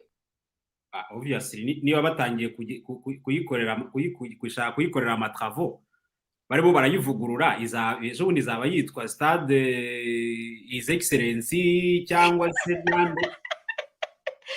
Oya, byo ntibishoboka kamwe, ntibishoboka. Ubu se ariko Clement, ariko reka nkubaze, ubu ikintu cyaba cyitwa amahoro, ariko amahoro yihindura izina ukacyita nguki? Ni irihe jambo ririta amahoro? Urabona ikibazo nuko abantu benshi batajya bibwira. Ikibazo ntabwo ari kwitwa amahoro. Ni nkuko airport yitwaga Gregoire Kayibanda, ikibazo ni abantu bayise amahoro. That's where the problem is. Ni izina Rwanda, I'm sure nuko wenda Nyagazana zabiturinda, ariko imyaka 100 iramutse ukomeje n'ino system, izina Rwanda naryo ryazahinduka. Niyo point urimo kubona. None se ibindi byose hari ayo mateka yandi, hari ibintu byinshi bitagombaga guhindura. None se wambwira what was the purpose yo guhindura ama prefecture bya bindi bisigaye ngo amajyepfo amajyaruguru biriya babitegetswe n'Abanyamerika, kugira ngo bigende bite nyine, kugira ngo akamaro karaka. Urabona Abanyamerika bo bamenyereye gukoroniza, urumva se bo bafite systeme n'ubundi bavuye i Burayi baraza bafata iyi kontina. Mbere yo gufata iyi kontina bakoze genocide, abo bahasanze barabagenocize. Noneho bamaze kuba genocide bafata kontina, bafashe kontina amazina y'ahantu hose barayahinduranya kugira ngo ni nko gusiba ibimenyetso bya crime.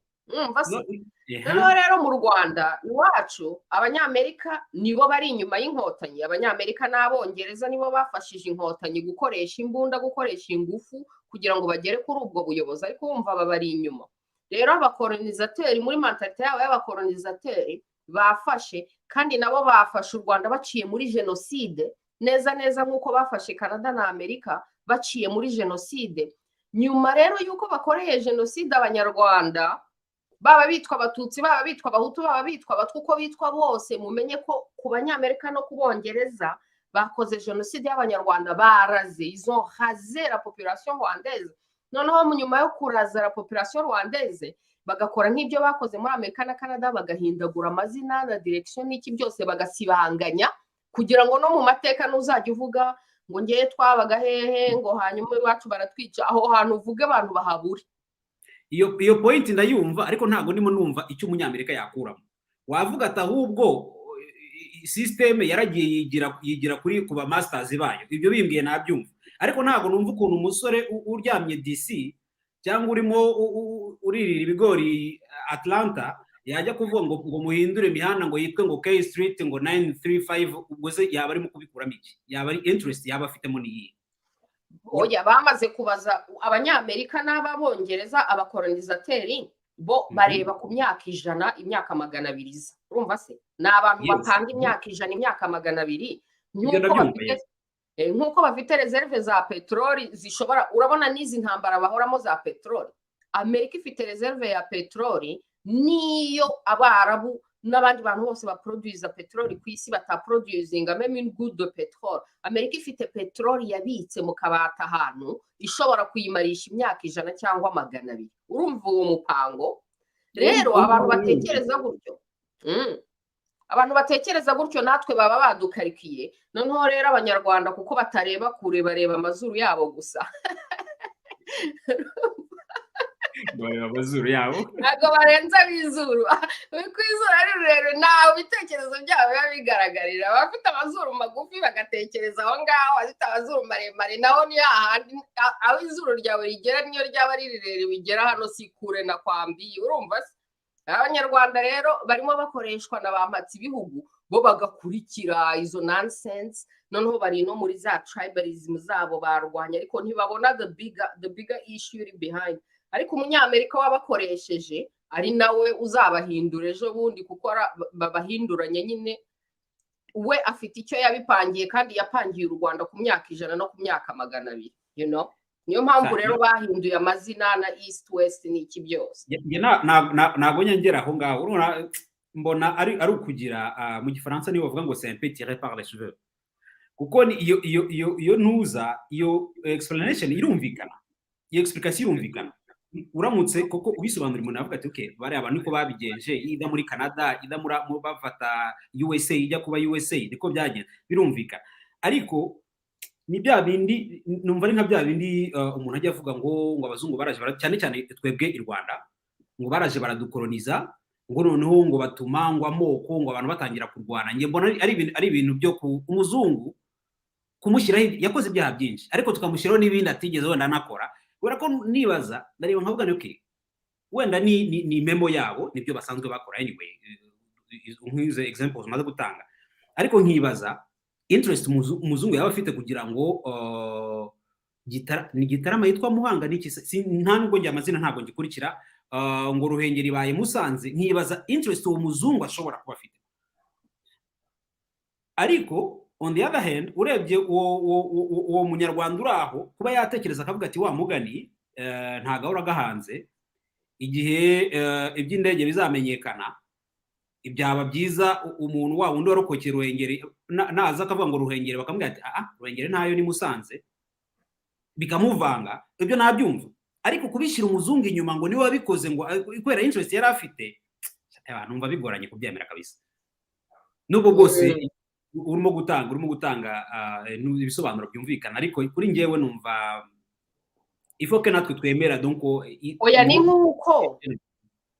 nkuko urabona uguze company urumva se kuko bo nyine babitekereza muri property mentality urabona kuko abantu ba practicing slavery baradufataga kumva wabaye property ye batubonaga as economic property urumva se noneho twebwe tukabona nk'ikibazo cy'uburenganzira bwa muntu ariko bo batubonye nk'ibitungwa nka economic property urumva se rero n'ibihugu baba bafashe nka kuriya bakoresheje inkotanyi bakoresheje amacakubiri y'abahutu n'abatutsi barabacanze bararwanye noneho bari genocide hagati yabo noneho barangije barafashe urumva abafashe babari inyuma nibo bapapetinga ubo ni rebranding urabona nkuko bagura company urabona muri bya corporate takeover ushobora gufata company ukayirebranding nta izina ryari ririho ntacyo rigutwaye n'iki byose ariko because it's now your property numva se then you can rebrand it as you wish kuko ni yahindutse propriete yawe ushobora no kuyita uko ushaka ukanayorganiza ukayikupamo ibice uko ushaka fair enough kuki handi batabikora kuki Uganda itigeze ihindura amazina kuki Kenya itigeze ihindura amazina kuki Burundi butigeze buhindura amazina Tanzania even na Congo uretse guhindura Zaire kaba Congo kuki niho iyo theory yawe numva iba short kuko proof zirahari ibyo urimo kuvuga birumvikana ibyo urimo gusobanura birumvikana ariko ni nkuko kuri ngewe bigerageza gukura icyaha kuri ba nyiracyo bazima ba nyiracyo proper donc no kuvuga ngo umuntu igihe n'ingoma zazahinduka hari umuntu wazavuga ati rega inkotanyi they were just puppets unabo ntago bari bo yari umuzungu wari inyuma see where we getting at that's where the problem is buri muntu yagombye kuba accountable kuri ntuza ni nk'ibyo ngibyo twari dukomeje mu kanya uvuga ngo baraje ngo amoko basanga amoko mu Rwanda ngo barayacanga cyangwa barayateranya ngo bayateranya ibibazo no iyo uvuganye n'aba historians at least abakiriho cyangwa se bano bagabo bakuru papa basogokuru bagisigaye yego depends naho ubajije ufite explanations zitandukanye ariko iyo ukoze turu kongera ugakora turu usanga ikibazo cyane gihari umuzungu niba yaraje agasanga abana barimo gukina na burike ntayibake abo bana nibo batwitse inzu barimo gukina burike hari ibikarito mu nzu hari amashuka hari ibiringiti hari iki barimo barakina umwe acana arwana n'undi ayirwanira n'undi ushobora kuvuga ko yarebereye ariko ntabwo bavuga ko umuzungu ariwe watwitse inzu niho kuri ngewe at least that's my opinion ntabwo mvuga ngo ni ukuri nyakuri cyangwa se ngo nijye abantu bakagombye gukurikira mbona ko umunyamafuti yagombye gufatwa nk'umunyamafuti kuko ibi ngibi nibyo bibazo hari igihe uvugana na ukubitana na ba basore abatakihisha bamwe bagaragaye bari mu ntera hamwe cyangwa mu bakombozi cyangwa icyo kamuza ariko shati bya bintu mwari murimo nibiki akubwira ati reka ati darese baravugaga tugakurikira baravuga ati byabaye hano tugakurikira ubu ngubu bamushuwa bano bari aba rurarubyiruko rwari mu ruhira ejo bundi ngo niruhebuka bazaruca umutwe ndibaza yari UK cyangwa ari ubu mu myaka nk'icumi 20 cyangwa 30 ushobora kuzasanga umuntu wari wicaye at the exact same place komaze se uriya mwarahiraga iki ati karakarakati wari kugira ngo umuntu yibereho so ibyo ngibyo nkabyumva amaco y'inda burya ntago ari icyaha ntago ari n'ubugwari gusa ariko ntago ari icyaha donc uko watinya uwo muryango ushaka kugaragara neza uri mu Rwanda ndabyumva kubera ko burya umuntu twese turi abantu burya umuntu ubutwari ntago ari ubwa buri muntu niba business yawe bagiye kuyihombya umubyeyi bagiye kumuhemukira cyangwa iki kujya kurahira amen buri muntu wese afite uko yabyitwaramo ariko se nk'umuntu wibereye i Burayi witarurira amakarito kujya gufatirwa muri embassy yarimo kuvuga ngo bazamuca umutwe nk'ahatarenze 94 umugakubitana ukavuga ati ura mutwe wawusize uwushese pe wavuze ngo rimwe muko bazanca umutwe ubwo nguwo rero niwe wazafata ingoma zihinduye imirisho ukamubwira ati ariko wari uri mu biki, nibo bano baza kuhungeta nk'uriya musore, uretse nta nubwo ari n'impamvu yo kumuvuga n'izina, uza wari urimo uvuga ba JP, ni benshi yagiye aharabika, Bariane bande bose agenda yurira abantu. Icyagutangaza n'ukuriye ibintu byahinduka akubwira ati nari kubigenza ate, nta mahitamo nari. Iriya nyoni y'ikijwangajwanga, iriya nyoni nyuma y'ihirima izaba mu ba mbere bazajya kujwangajwanga bavuga manipulation yose yabayeho, binyibutsa mbega barimo barakora ibintu neza nk'iby'abandi batsinzwe nabo bakoraga. Noneho rero ifo ko abantu bareheriza ko ntabwo ushobora gukora ibintu bimwe ngo ugere kuri resulta zitandukanye. Ni ukuvuga ngo aba bantu barimo bakora ibintu bimwe, biriya bintu byamye biriho kuva kera, ni nayo mpamvu tudashobora ntabwo bishobora kudukoraho, urumva se tuzipfura amababa ariko ntabwo bishobora kudukoraho kuko ni ibintu tuzi, ntabwo twasigajwe inyuma n'amateka. Amateka yaratwigishije ibintu byabagaho, abantu bakajya ku maradiyo bakavuga abandi nabi, bagaharika abandi nabi, cyangwa bagasabira abandi kwicwa, bagasabira abandi kubambwa, bagasabira abandi gufungwa. Ubona bariya abantu bingirwa abayobozi benshi bajya muri za media bagasabira abandi gufungwa, ukabona umunyamakuru ukora akazi neza, ukabona hadutse abantu bo kumusabira gufungwa kandi ari gukora akazi neza, ari gukora akazi ke tout simple. Bariya rero baba bakora neza nk'abakera nk'ibyo baba. Igisekeje niyo bari kwita abandi interahamwe kandi aribo bari gukora nk'interahamwe. Niho ikibazo kigira, niho ikibazo gituruka. Nibaza ko abantu benshi ntabwo bigira mu mateka, ni nacyo kibabaje. Abantu nibo nterahamwe, abantu nibo bafatanya n'interahamwe kumara abantu. Abantu nibo nkora amaraso, nibo nkotanyi, nibo bicanyi, ariko bakihandagaza bakita abandi amazina, hanyuma kandi nibo bari gukora nk'uko interahamwe zakoraga. N'abejo bazaba bari gusafaringa konsekanse nk'izi nterahamwe zasafarinze, ariko nta n'isoni bagakoraho amavidewo bagatunga. Birashekeje at the same time. Ariko ngewe muri iyi mpamvu iriya nyoni nayipfuye amababa ni ukugira ngo nohereze message mu banyarwanda. It's not really for him, urumva se, ni ukugira ngo nohereze message mu banyarwanda ko nta kwihanganira ibintu nk'ibi ngibi, kuko twamaze kubona resulta yaho byajyanye. Rero twebwe ntago twaba twariswe inyenzi icyo gihe mwitotezwa, noneho ngo tube tugeze no ku gihe cyo gutotezwa nanone ngo turi interahamwe. Ubu se one day twiswe inyenzi turatotezwa, none tugeze mu gihe cyo gutotezwa batwita interahamwe. It's so ridiculous, man.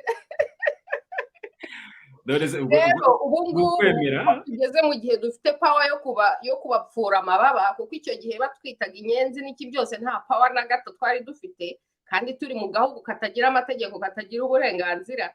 Ariko ubu ngubu bugeze ushobora kubapfura amababa.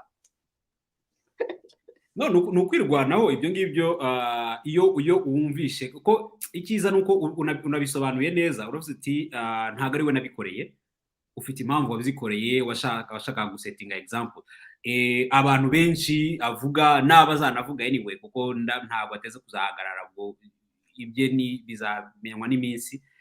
Ariko hari abareba bakavuga ati se uze umuntu nk'uyu wamubwira iki, ugasanga nta nubwo akwiriye n'ijambo ryawe cyangwa na reaction n'imwe. Gusa abantu babirebera hanze, tubirebera hanze hirya no hino ku isi aho tugiye turi, urabireba ukabona biteye agahinda. Ahantu wabivugaga mu kanya, ndibuka nibwo nari ngitaho ufite ndimo gukurikira ikiganiro, n'umuntu kuvuga ahantu umuntu atubaha n'umubyeyi w'umuntu.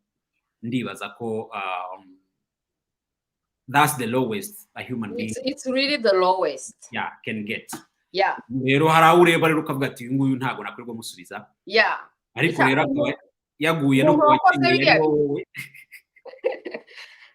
Umuntu wakoze biriya bintu byarambabaje, nabaga ndi kureba ariko nkavuga nti at least cyakoze bari ababyeyi n'abana beza.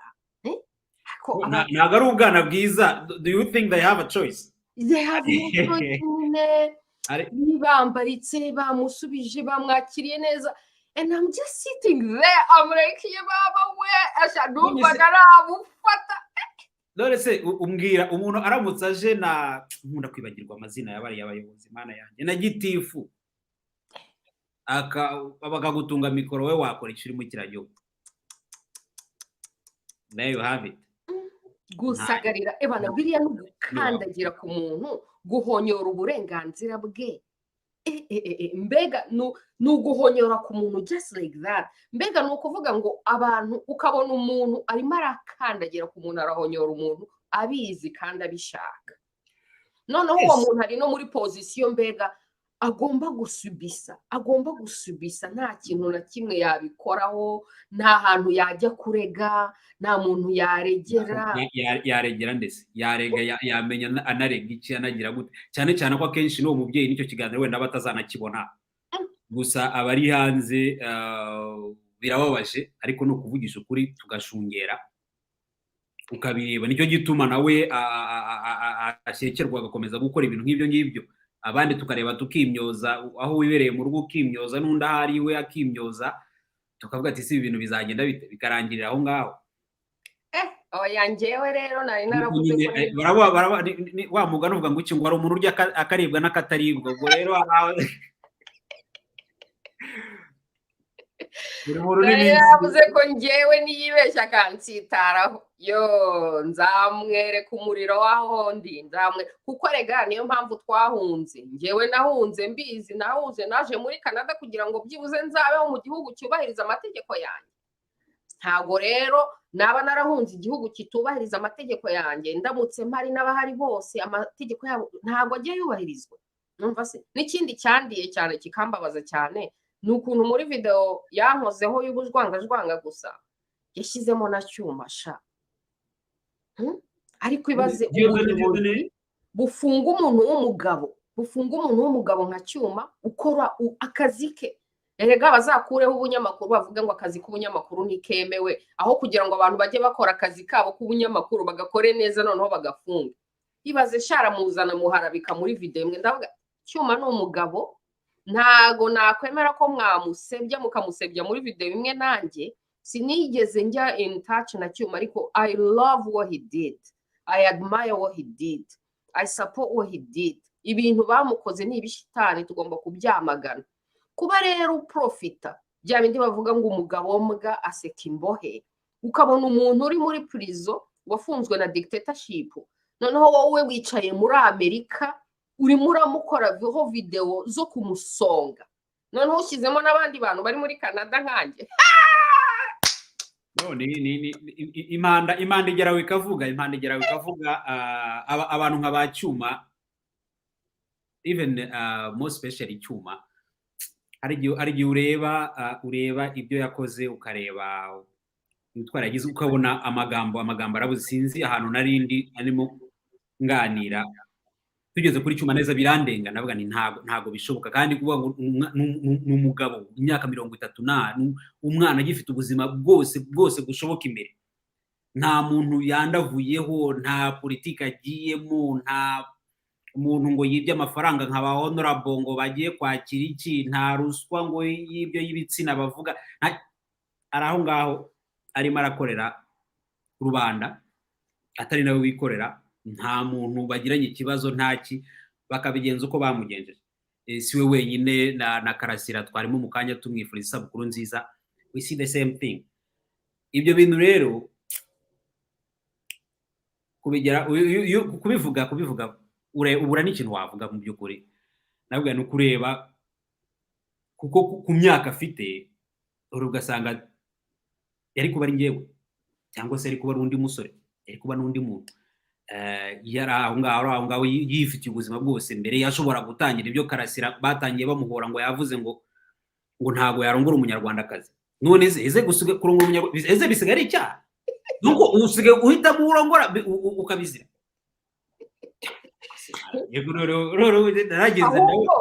Ubu se ntiberekanye ko ibyo yavugaga ari byo, ati sinshaka kurongora, sinshaka kubyara muri kino gihugu. Ubu se arongo yabyaye umugore we mumuhinduye agomba kubaho nk'umugore utagira umugabo, abana be mubahinduye abana bazakurira mu butindi no mu bucakara, kandi ise yari umuprofeseri muri university.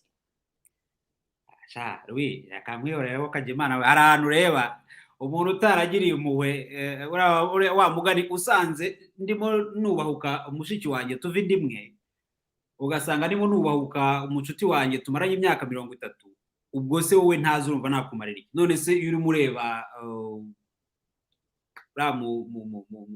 mudamu umupfakazi wa Freddy ubwo se niba bamukorera biriya se rubanda rusanzwe urumva babakorera iki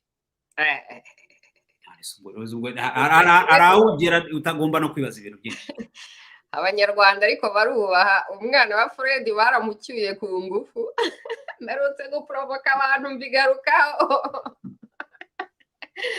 yo Junior baramucyuye ku ngufu ibaza ariko uri umwana w'umuntu waharaniye kwibohora ariko ni hahandi nawe ubwawe uraboshye bari abana baraboshywe numva se kuko n'uwari wagerageje kwigira mu mahanga ngo yishakire ubuzima baramucyuye ku ngufu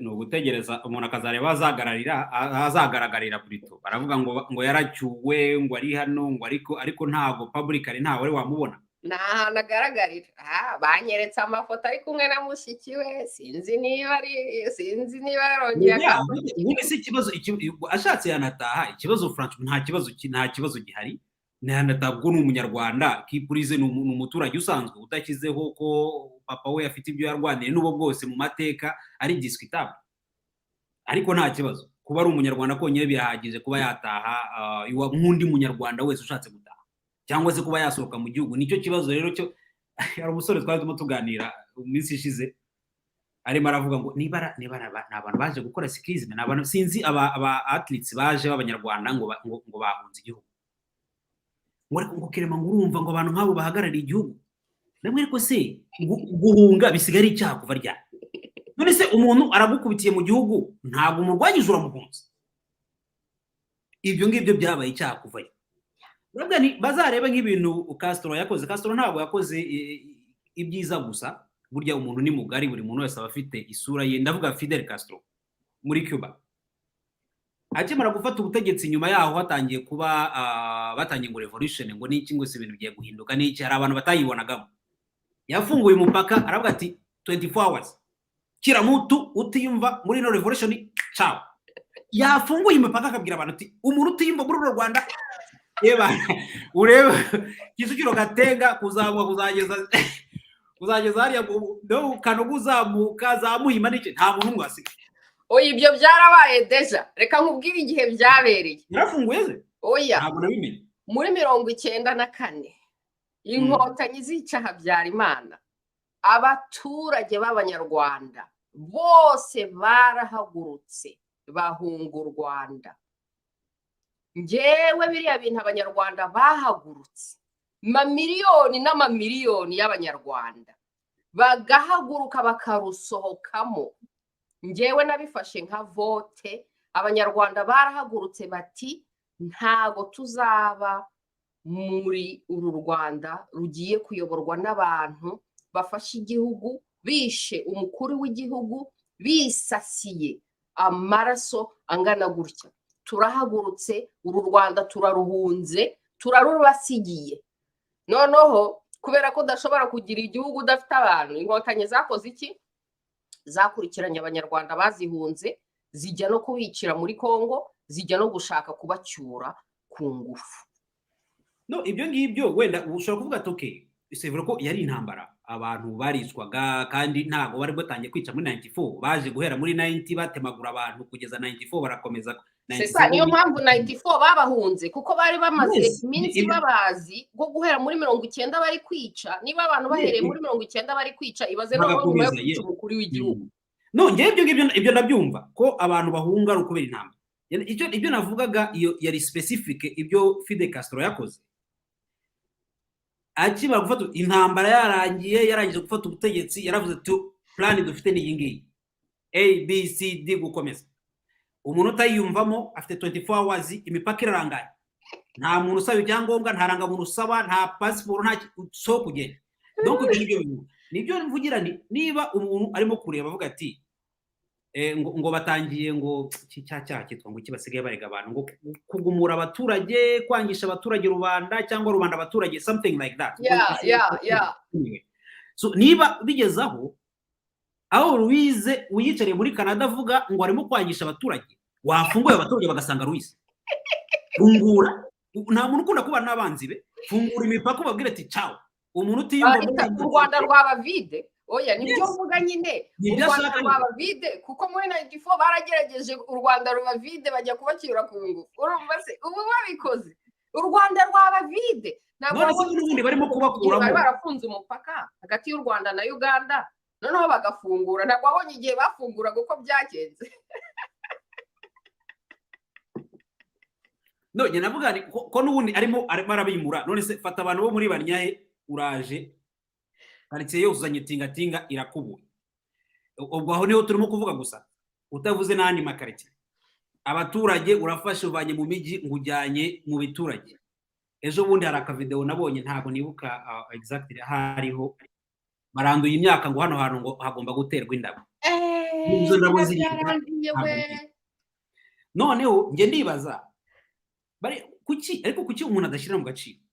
Kuba dictator, that's one thing. Bose ubaye dictator, igihugu wakirwaniye n'ingufu uragitsindira, fine. Fungura umupaka ubwo umuntu utiyumva muri gahunda, ciao. Abo ba Israel bazane zira mpunzi zizava UK, uzane ubatuze, bazakuramya, bazagukorera, bazaguriza n'izo noti. Kuko urimo gukanda abanyarwanda, kandi ikibazo cy'abanyarwanda ari kimwe. Niko arakantu uzabajyaga bavuga story, ubona nk'injangwe uyifashe nko muri saro, ugafunga amadirishya, ugafunga n'inzugi, ugafunga ebana ahantu hose, ugafata umuhino ukayibonda, iraguhunga ukubita ari kugera ukayimara ubwoko. Iyo uyimaze ubwona ndi yakuvudukana, kandi ntabwo uhavura imutsi. Nicyo kibazo cy'abanyarwanda. Arakomeza gutya kugenda kanda abanyarwanda ni burya turi abantu, turi intama.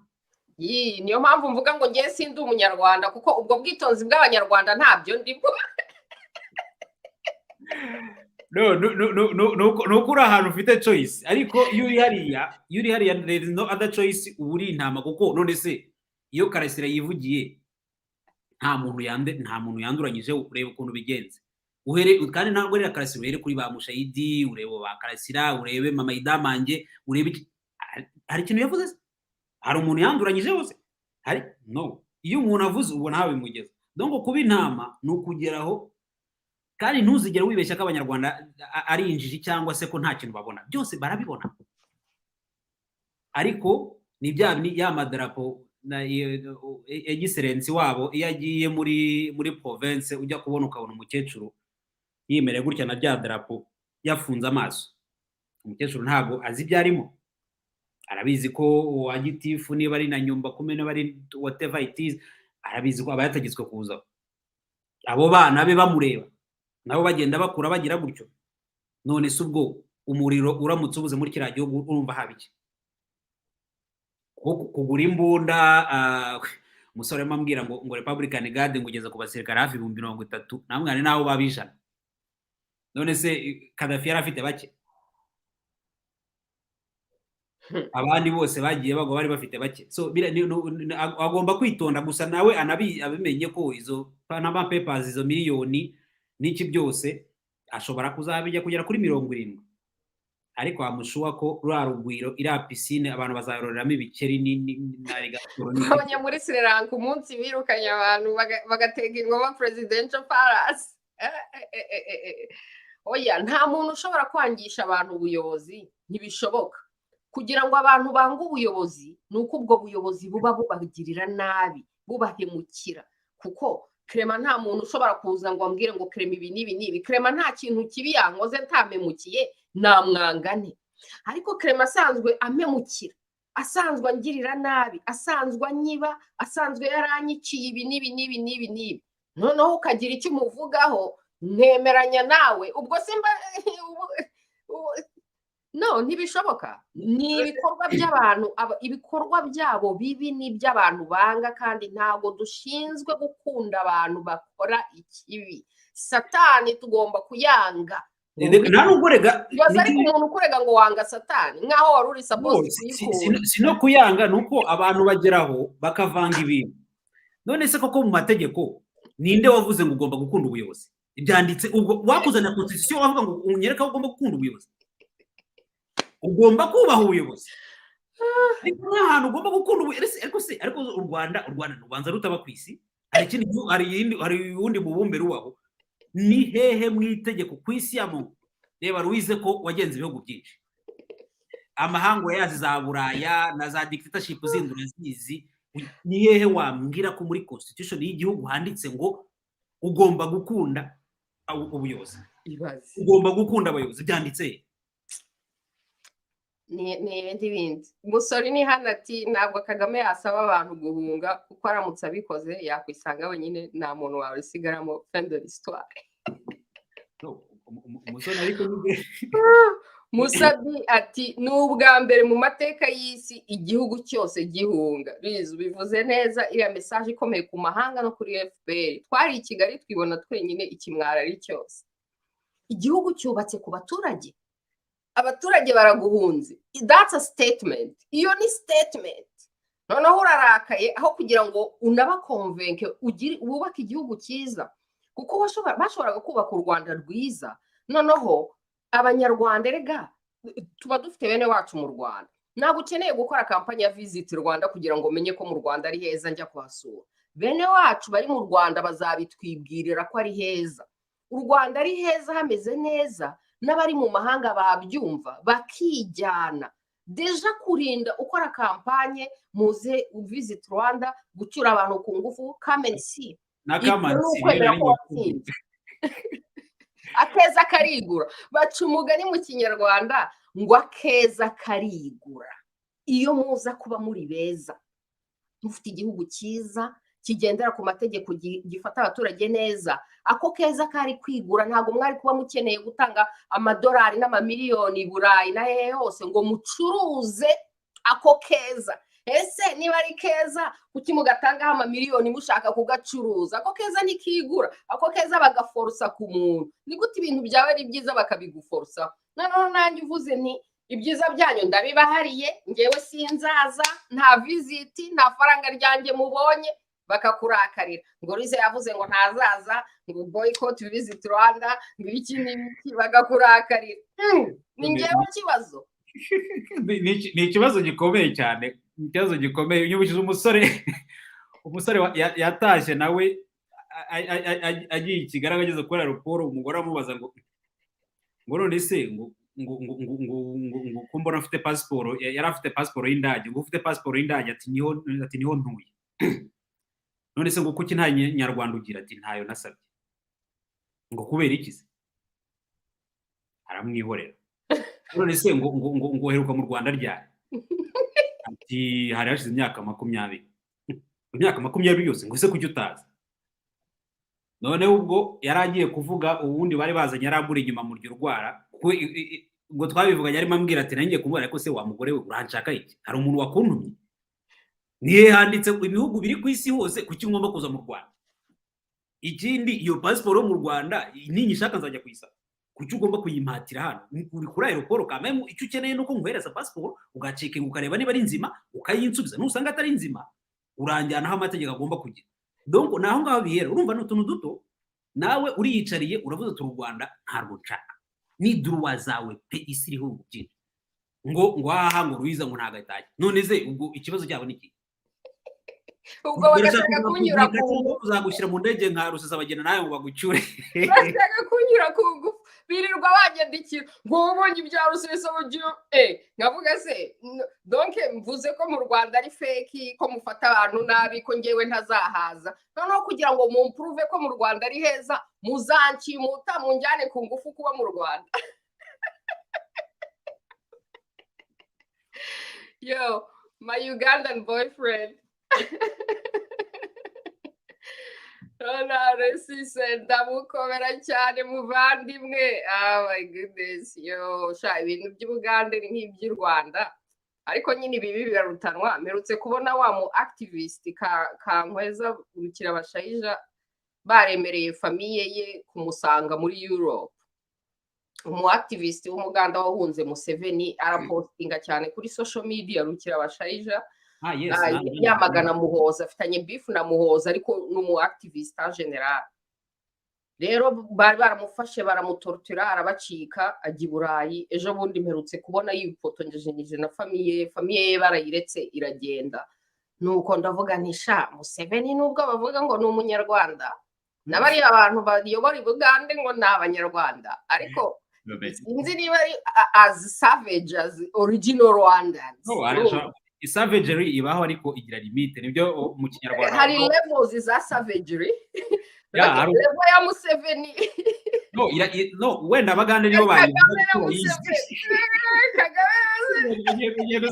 Abagande nibo bayivuga kuko aribo bayizi, ariko iyo urebye niyo urimo ureba nk'umuntu wo hanze mu Kinyarwanda nibo bavuga ngo imirumbire yawe yanteye, kuko araho ureba ukavuga none se ureba nk'uwo nguwo, cyangwa se uhere no kuri yitwa nde wa muri Bobi Wine n'abantu nk'abo bagiye bashwana nabo. Ureba wenda wavuga ngo ntabwo ari free speech, ariko hari akantu ushobora kuvuga. Ubu se mu Rwanda wavuga wareba nde mu bagenero wamuvuga waramuka mu gitondo, let alone intore hariya ni intore zirusha intambwe ni iki ni mu gito ni intore zirusha kwica, intore zirusha kwiba Kagamistani, intore zirusha gukandamiza abanyarwanda.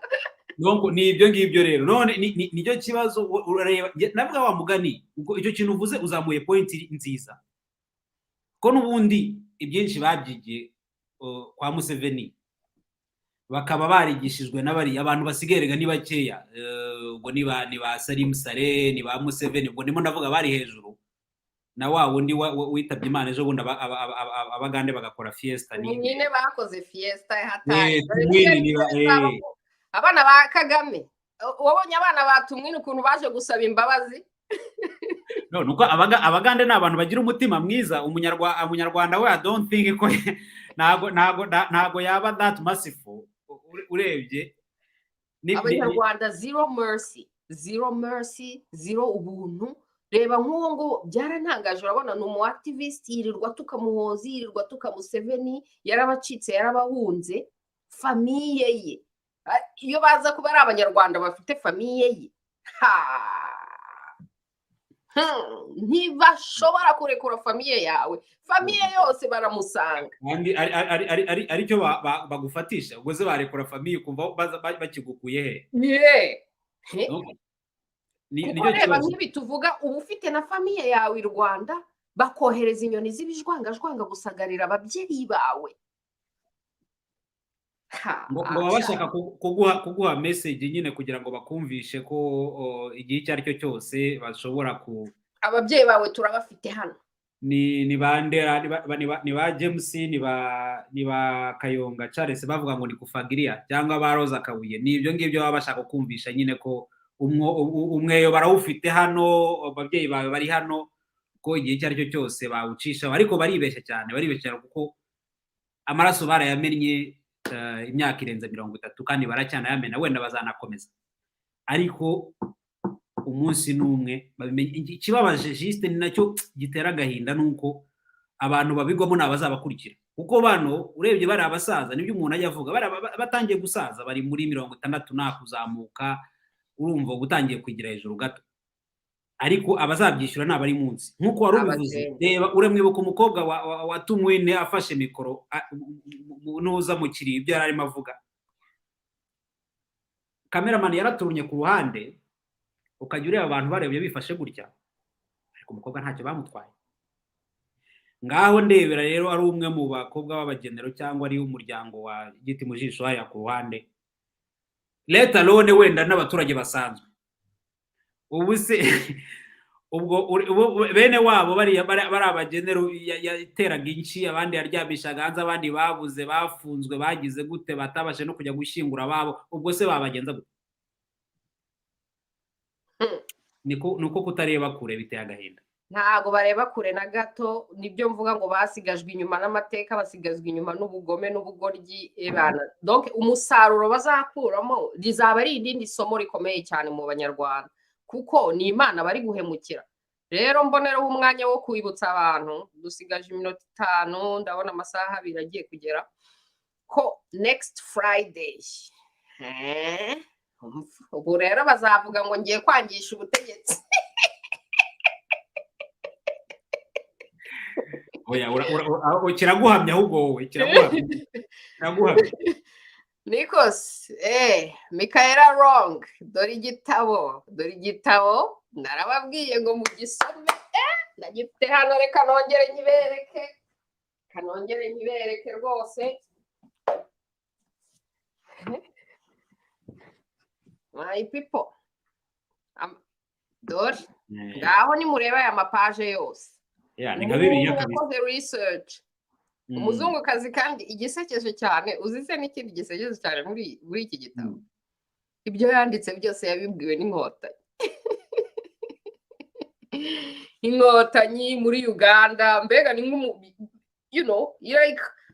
ni nk'umu insider kwa at the same time nkavuga urabona baramukritika ngo sengo kuki ngo abanyaburayi ngo bivanga muri ntuza zacu ngo bakatwandikaho pourtant ari nk'umunyarwandakazi uri gushaka kwandika mwene iki gitabo abanyarwanda bene babo nta kintu bamubwira ari muri research like narabitekereje igihe nasanga iki gitabo nkajya mvuga nti the only reason why yagize access akagira access kuri aba bantu bose yakozeho ntuza nuko at the same time ari n'umuzungukazi n'abakaregeya bakamwakira ubona na Desmond Tutu nawe yarashyizeho wa notes uribaze kugira ngo Desmond Tutu agushyire note ku gitabo ntabwo ubura umuntu usanzwe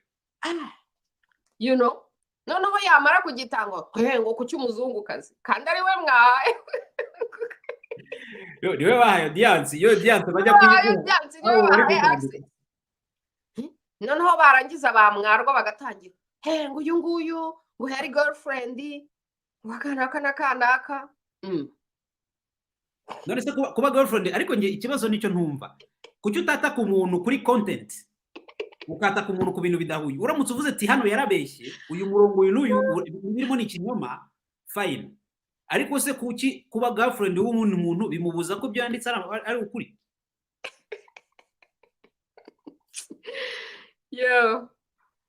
Ronald Rossi Sentamo ati umunsi sogokuru azitaba Imana tuzagwa inzoga zose tuzimare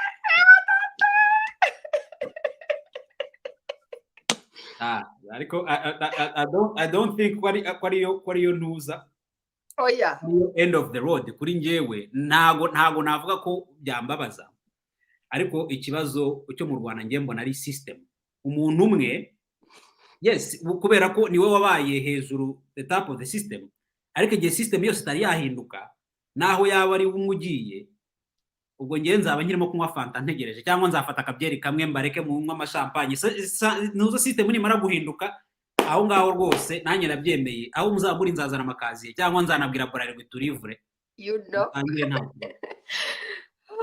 dore Lions hano atanamwarira dore ni nayo mpamvu ngewe nanga abantu baza kutubeshya ngo namwarira hagatuma abantu bapfumura za champagne kandi ari fake news ubuhake bwokamye birabura birabura bari mu buhake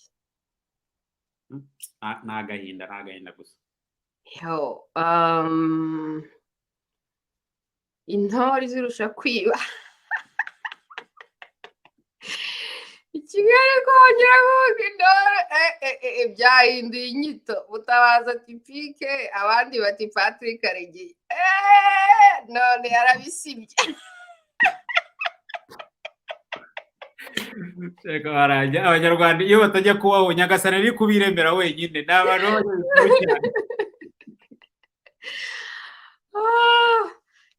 Patrick Karegeya oh my goodness amfete bagombye no kumukoraho filime kuko nyine ni master spy urumva se master spy ariko mistake mbona yakoze ni ukwibwira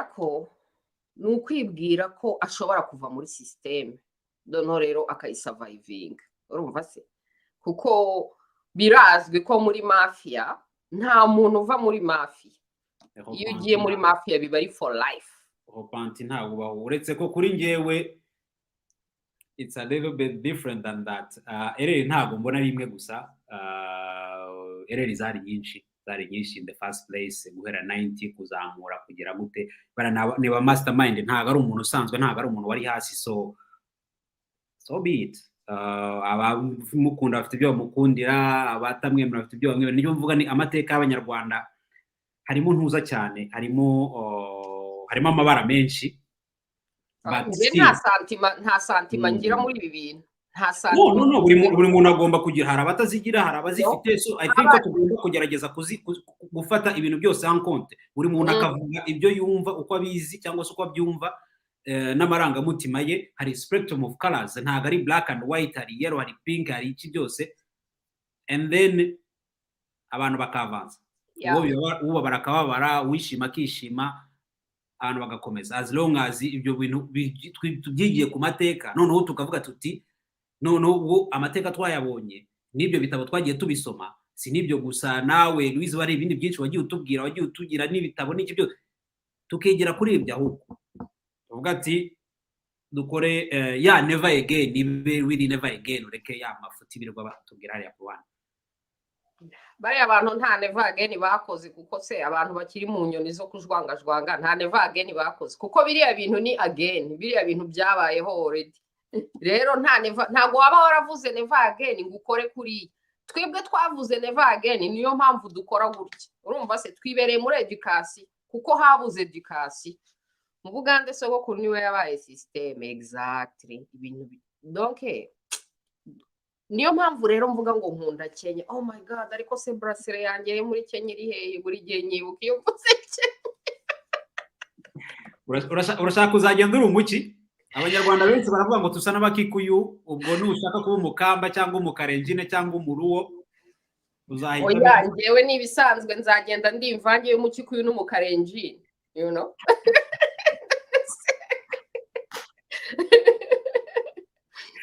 Cocktail yanjye nzayikomezanya. None se naba naragize avantage yo kugira icyo pfana n'abahutu n'abatutsi, hanyuma najya mu kindi gihugu ngafata bamwe gusa? Oya, bombi ngomba kubimukana. Urumva se ngiye no mu banyakenya mpitamo umwana w'abakarenjini n'abakikuyu. Wapfa kwifatira amasayi bikagira inzira. Burya amasayi nta buryo bateza akavuye muri Kenya barubahwa, ariko nta power bagira. Awe ushaka power ubwo nukureba ikikuyu na ruwo nabo bakarenjini ureba. Ushaka power uri mu bakarenjini no mu bakikuyu, nta handi power iriraho. Urumva se ni gutyo nyine bimeze ngayo nguko, you know. Gadebe ngo Mussolini ati iyo uri umunyarwanda wanditse igitabo baba baramushumurije, baramukaranze, baramutekeje agaciro, banga mwabo. Exactly. Hariho ako kantu ka complex. Ariko rero niyo mpamvu kuzazana n'umunyarwanda wanditse igitabo gisa nk'iki. Reka mbereke cya kindi kingiki, iki cyara guerre mondiale africaine, iki noneho cyanditse nari ngifite kirera. Twereke tumukorere publicité we, tumukorere publicité. Uretse gato gishake. Cyane. Iki gitabo cyanditswe n'umunyarwanda. Absolutely. Cyanditswe n'umunyarwanda, but it's so amazing. Urumva se njyewe iki gitabo nakigereranya deja na style yo kwandika n'abaonana n'abambeko. Urumva se kandi nawe yakoze neza ukuntu baonana n'abambeko bakora, ajya muri archive, za archive tutazi, tutajya tubona, archive caché secret, mbega investigation. Imo historic events nyinshi cyane, kandi agenda afata amera nk'usubira inyuma kugira ngo agusobanurire impamvu byagenze gutyo, ashyiramo context nyinshi cyane. Niyo mpamvu ishyari riranyishe we ako kantu ufunguye. Hari aka video umukobwa narutse kubona umukobwa ari watereye baravuga ngo impamvu akunda byeri ngo hari ngo kakantu ngo bifunguye ngo kakavuga ngo ako kantu uturikije ako kantu ufunguye nawe ngo uvure muri muramprovoka sha uri muramprovoka nari mbonye wagiye mu kivugo utongera ngo urimo kunywa ka uberi cyangwa inshyushyu ahubwo unyibukije ko narimo ndeba wa musore w'umunyafurika ejo bundi hari interview yakoze Burna Boy arimo aravuga ngo nta kintu ashobora kurya ngo adashyizeho ngo akabanga.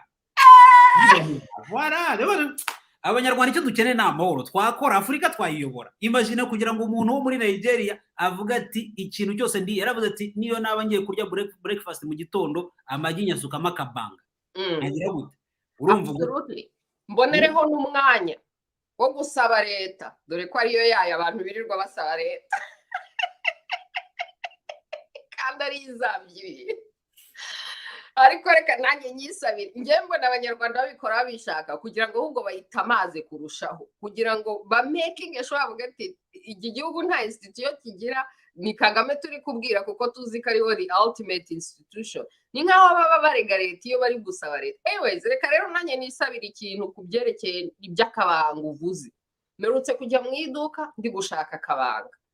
Urumva? Uzi ukuntu bambwiye abantu bacuruza mu maduka y'Abanyafurika, barambwiye ngo akabanga ntikari kuboneka muri iyi minsi hano muri Canada, ngo kubera ko ngo company ikora akabanga mu Rwanda ngo ifitanye ibibazo na leta, ngo hari ibintu bishyashya ngo leta yayitegetse.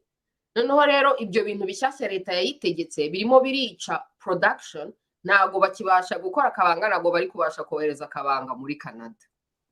Ngaho namwe ni munyumvira ibyo bintu. Ibyo ngibyo ni w'ikibazo kiri n'ibyo bya bindi ubwira abantu uti ibintu birivugira nk'akabanga si no muri Canada gusa karakunzwe. Ibaze n'abantu nk'Abakamerune, Abasenegali, urabizi ko bafite urusenda rwabo kandi bakunda ibintu byabo cyane, ariko akabanga kashyize tout le monde d'accord muri no Belgique kugira ngo uzabone akabanga muri shop y'Abanyafurika, kuko twebwe tufite chance kuko hano haba Abanyarwanda benshi mu Bubiligi.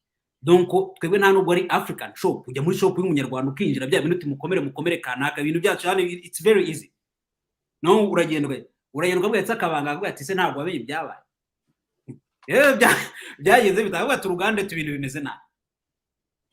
Ngaho ni munyumvire uruganda rw'umunyarwanda mwasanze mu Rwanda, wihingira wifitiye uruganda rwe self made, kandi ari byo birirwa bapreachinga ngo mwihimbira umurimo biki n'ibiki. Umuntu ukoresha abantu benshi, umuntu wakoze product igakundwa ku isi yose worldwide. Ibyo ngibyo nibyo ni uwo n'umuntu ambasaderi urepresent u Rwanda unakundisha igihugu. Nawe kavuga ngo abantu bari kwangisha igihugu, uwo muntu ari mu bikorwa byo gukundisha. Ubundi president yagombye gufata indege agiye muri Rwanda Day yikoreye abacuruzi nka 50 ngo baje ibaze kuvana abafana mu gihugu cyawe kandi ugiye ahandi hari Abanyarwanda. It's not necessary. Wagombye kureka abantu bakikorera gahunda zabo kagira, ntago ari uwa mbere waba ugize ibibazo cyangwa se ntanubwo ari n'uwa nyuma malheureusement. Donc voilà, ni ibintu biriho ariko ni ikintu kigaragara. Ariko ngo bamuteje ibibazo. Ubwo se umuntu ukundisha igihugu, umuntu ufite business, wikoreye business, umuntu bazanira imisoro, umuntu export ibintu bikamenyekana ku isi hose, muramufashe business ye mushatse kuyisenya. Ejo abo bakozi bose yakoreshaga n'abantu bose bo mu mahanga niba bimenye ibyo mwamukoze, ibishitani mwamukoze, bakabanga, muzavuga ngo nukubera ko ari Louise wabwiye abantu inkuru ngo none ngo ari kubangira. Louise ni wowe urimo no kubitubwira, so utubwiye ibyo urimo kudusobanurira ibyo bintu byose, that's your problem. Ni wowe urimo kwangisha nanjye ibyo bintu kabe kwa mugani. Reka nanjye nzamura ukuboko bwe n'ibyo bintu nzabitera. Ibaze uboyikota akabanga. Ni gute yo uboyikota akabanga? Ni gute nta boyikota u Rwanda koko? Akabanga iki produit yari izwi internationally murayisa bose. Ubwo se abazaboyikota u Rwanda uzi si ikintu icyo abacuruzi bambwiye inaha, abacuruzi indega bafite za African stores hano muri Canada, barambwiye ngo icyo bari gukora barashaka noneho gukopera akabanga. Urabona muri iki gihe batesheje umutwe industry y'akabanga na nyirakabanga n'uruganda rw'akabanga. ntago abandi bicaye kuko barakamisinga. No, baragerageje barateganya, barabinyibwiriye, ananyereka n'ibyo bari kugira. Barimo barateganya abagande ziriya nsenda bahinga i Rwanda nazo barazifite. Ari nk'abantu babiri yambwiye barimo gushaka noneho gukopera akabanga kuko i Rwanda babibrotse. baragerageje Bakopera bahimba kandi noneho ubwo by the time kazazuka kazasanga hari ibindi kuri no, mashi. baragerageje urabona nicyo kikwereka hari products zimwe zibaho zikaba exceptional. Hari ikintu kibo kikaba exceptional nk'umuntu wakopiya Coca-Cola ntabwo wakopiya muzabibasha. Nonko ibyo ngibyo byatangiwe mu nakera kabanga kakiriho nicyo gituma kagize success termaka na hani mahanga kakagenda kakaba ntuza. Abashinwa bagerageza gukopera biranga, abaganeye baragerageza biranga, Nigeria baragerageza biranga. Nicyo gituma kageze no burya ikintu mu buzima kuri iyi si ya Nyagasani, ikintu Nigeria natabashije gukopira ubwo nyine ufo uburiye. Nigeria ashobora kugufatira passport yawe akayikopiya, wagenda ufite inzima akabari bafata. Oya, ahubwo naremeye buriya nyirakabanga ni very exactly. Arusenda rwarimo wagira ngo na akaboko k'Imana karukoraga something special. Abantu baragerageza biranga. Ahubwo bashatse bamureka agakomeza kikorera inoti. Nibyo rero ndi kuvuga ngo nibyo nisabiye, reka ndabibisabiye, mwahaye amahoro Abanyarwanda bakikorera akazi kabo, abacuruza mu mahanga bagacuruza. Jean Damas ibyo avuze nibyo, ngo bafite product yabo bashaka gushyiramo kugira ngo akabanga kibagirane. No, bafite product yabo ariko rero ntabwo ishobora kugurwa nk'akabanga kuko ntabwo ari akabanga, nta nubwo iyo itestinga nk'akabanga, kandi akabanga nyine urumva ko ari akariru secret nyine karabihishe. Akabanga kababereye akabanga.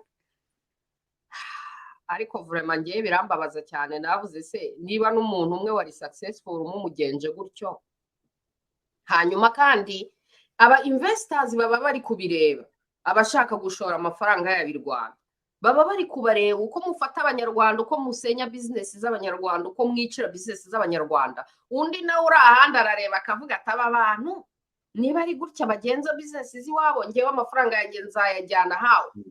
Obviously rega muri kino kinyejana turimo ntabwo wayishibira. None se ibyo twavugaga mu kanya uriya mudamu n'amasambu, ubwo se twita se n'Abanyarwanda bayiho gusa, kandi ikintu bakoze ni bya bindi byo kugira ngo ntabwo nibaza ukuntu uri Umunyarwanda urimo ubwira perezida w'Umunyarwanda ukandika mu Cyongereza, kuki utakwandika mu rurimi rwanyu? So nabyo it's fine, umwandikire mu Cyongereza buri muntu wese arabibona.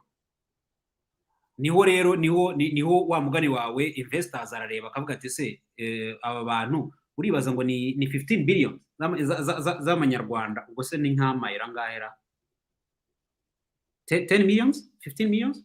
I have no idea. Amakanadiye se ubona ngahe? No idea kabisa. Currency exchange ntabwo ari ibintu bye. Ni amafaranga menshi cyane. Hano mfitemo ntuza exchange.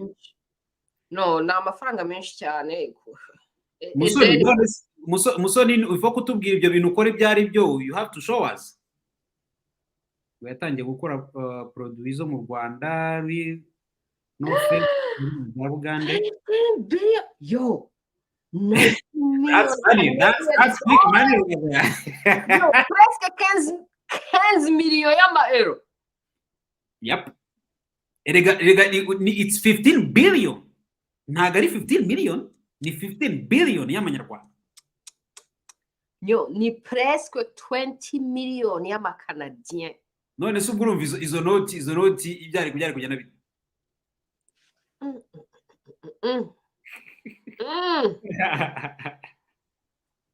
Company irahari deja muri Canada ikora akabanga se. Hano hari Peace and Justice yavuze ngo Abashinwa baragakopeye yigeze kukagura mu Budage arwara igifu. Ni made in China. Ni made in China nyine ntabwo. Akabanga made in Rwanda nyine, made in China nyine. Ubuseka. Ntabwo byagira. Bamwe batubwiye se ngo muri revolution twange kugura ibivuye i Rwanda. Ibi byo mu bitekerezaho mutera sibyo sinavugaga nti ikintu naguraga kivuye i Rwanda nakabaga none nako bagakupye no kami icyo ngicyo avuze ni ikintu gikomeye cyane kandi niyo that's a breaking point mu banyarwanda at least muri diaspora uko tumeze natwe kugira ngo tubyumvikaneho ntago byoroshye kubera ko umuntu uvuga ngo boycott ibintu bikorerwa mu Rwanda afite reasons kandi zifatika. Iyo ufashe Rwanda Air izo noti za wishyuye umufuka zijyamo urazwe. Iyo uguze nako kabanga anyway tukagereho ko twavugaga sina nyirakabanga ashobora kuba agera afata nka 1% ayandi akajya kwa kanaka ariko nyine ni bya bindi bya bitoroshye wa bya bindi bya cya kiyoni cyari hejuru kivuga ngo ntawe ubuhe urareba hano hari points zumvikana na hano hari points zumvikana atukajya agasokera kugahemukira byangora ni uko katakiboneka nuko ni abantu bajyaga bavuga ngo tu boycott ibiri Rwanda noneho nkavuga akabanga se tuzakaboycott hawo no akabanga nako bagakuye boroheje boycott babikemuye kwasi yoroshe ngo ikibazo cya boycott bagikemuye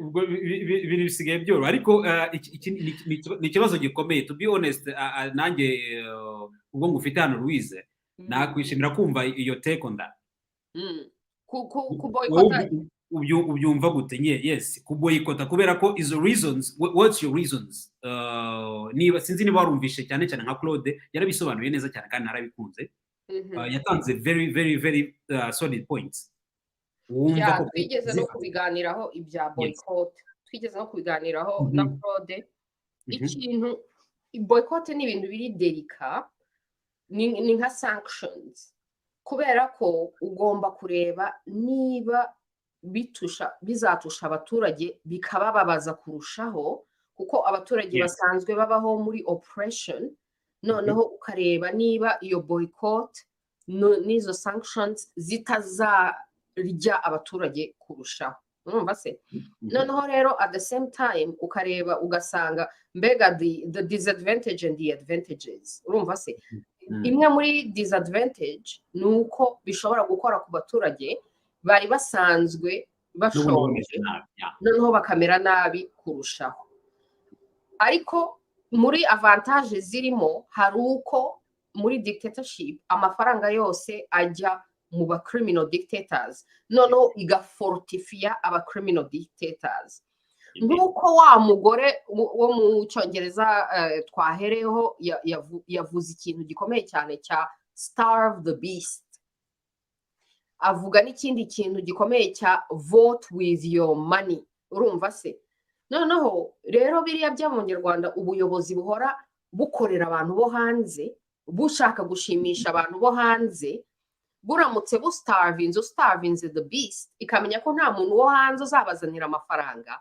noneho bakaba bagomba gufata neza abanyarwanda kuko aribo bahari kuko aribo bazana ayo mafaranga mbega ikintu cyakoburija leta guha valeur abaturage bayo kuko aribo bayiha amafaranga aho kugira ngo ijye hora yicaye ngo itegereje abakerarugendo nibo bazaza kuyiha amafaranga noneho rero abinvestisa mu Rwanda icyo bagomba kumva nkuko uyu mugore nawe yavugaga ku bya investment numva se nuko ugomba kuinvestinga ahantu hari stable abantu beinvestisa bagomba kumenya ko mu myaka 2 mu mwaka umwe ingahe abaturage bashobora kwamagana ubwo buyobozi sometimes even less ubwo buyobozi bubakandamiza so niba ugiye mu gihugu hariho oppression hariho dictatorship ugakorana n'ubuyobozi kandi hari abaturage bashaka guhirika ubwo buyobozi urumva ko umunsi bigaragambije birevorce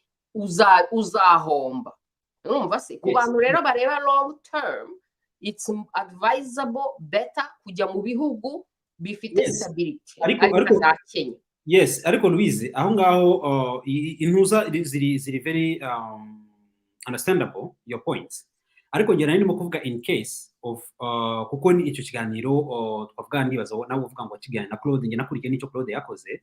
I think twigeze no kubivugaho ariko very roughly ntago twabitinzeho. It's in the case yo kuvuga ku baturage kubera ko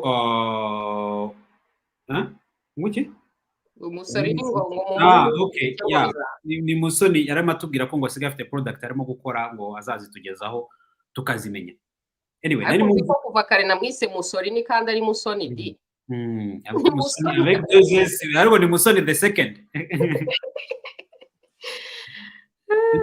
Nari mu mvuga turimo hano point nifuzaga ko wenda umbwiraho ni iyo ku baturage donc kuvuga ngo nkuko ngo twavuga kugura kabanga for example cyangwa se ikintu custom made kimwe made in Rwanda tuvuge nk'abantu bose bakora ikise bakora wenda nk'imishanana or just small things zazi n'abaturage abantu basanzwe bakora kwa cyangwa biriya byamushiki wa baruhumuza yeah for example cyangwa se even nibindi na bya binuza bya babagore bibisabo babandi twakundaga kuvuga umuntu agenda akagura basigaye bagenda bakagura intuza bakazizana hano nuko nawe ukazigura.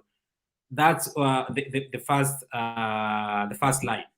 No the second nibyo twavugana na Claude ni bya bintu byo kohereza kuvuga ngo ukoreza amafaranga kuvuga ngo ufite umukuze wishyure minervare ufite umutante wenda wagize ikibazo uwo bagomba gukora operation umukuzine cyangwa se umuturanyi bagomba gukora cesarienne and so on. So ngewe rero aho ngaho ni ikibazo gituruka kubera ko niba umubyara wawe agize wenda ikibazo mu kugira batubeshya ngo hari amamituweli ngo hari iki byose ugasanga dufate nk'iyo example wenda nk'iya cesarienne ugasanga barimo baramutsibwa nka 300. I mean we have to do something. So turabizi ko izo notice zigenda zikinjira muri system anyway. So are you going to let your cousin muri ibyo bibazo cyangwa se kuko numvishe iriya iyo sentence yawe washyizeho uwo mudamu yavugaga ngo starve the beast ni nziza donc kureka ikinyamaswa kikicwa n'inzara ariko se icyo kinyamaswa niba cyariye mukuzine wawe ubwo nawe uramureka bajyane nacyo. What's your take on that? So point ya mbere ni donc ibikorwa byo mu Rwanda akabanga n'izindi za made in Rwanda ariko zigicika atari kuvuga bya bintu byo hejuru mu buyobozi utari kuvuga gufata nka Rwanda Air for example uzi aho amafaranga ahita ajya directly ariko turimo kuvuga bya bintu byakozwe n'umunyarwanda uwo hasi wa muturage usanzwe.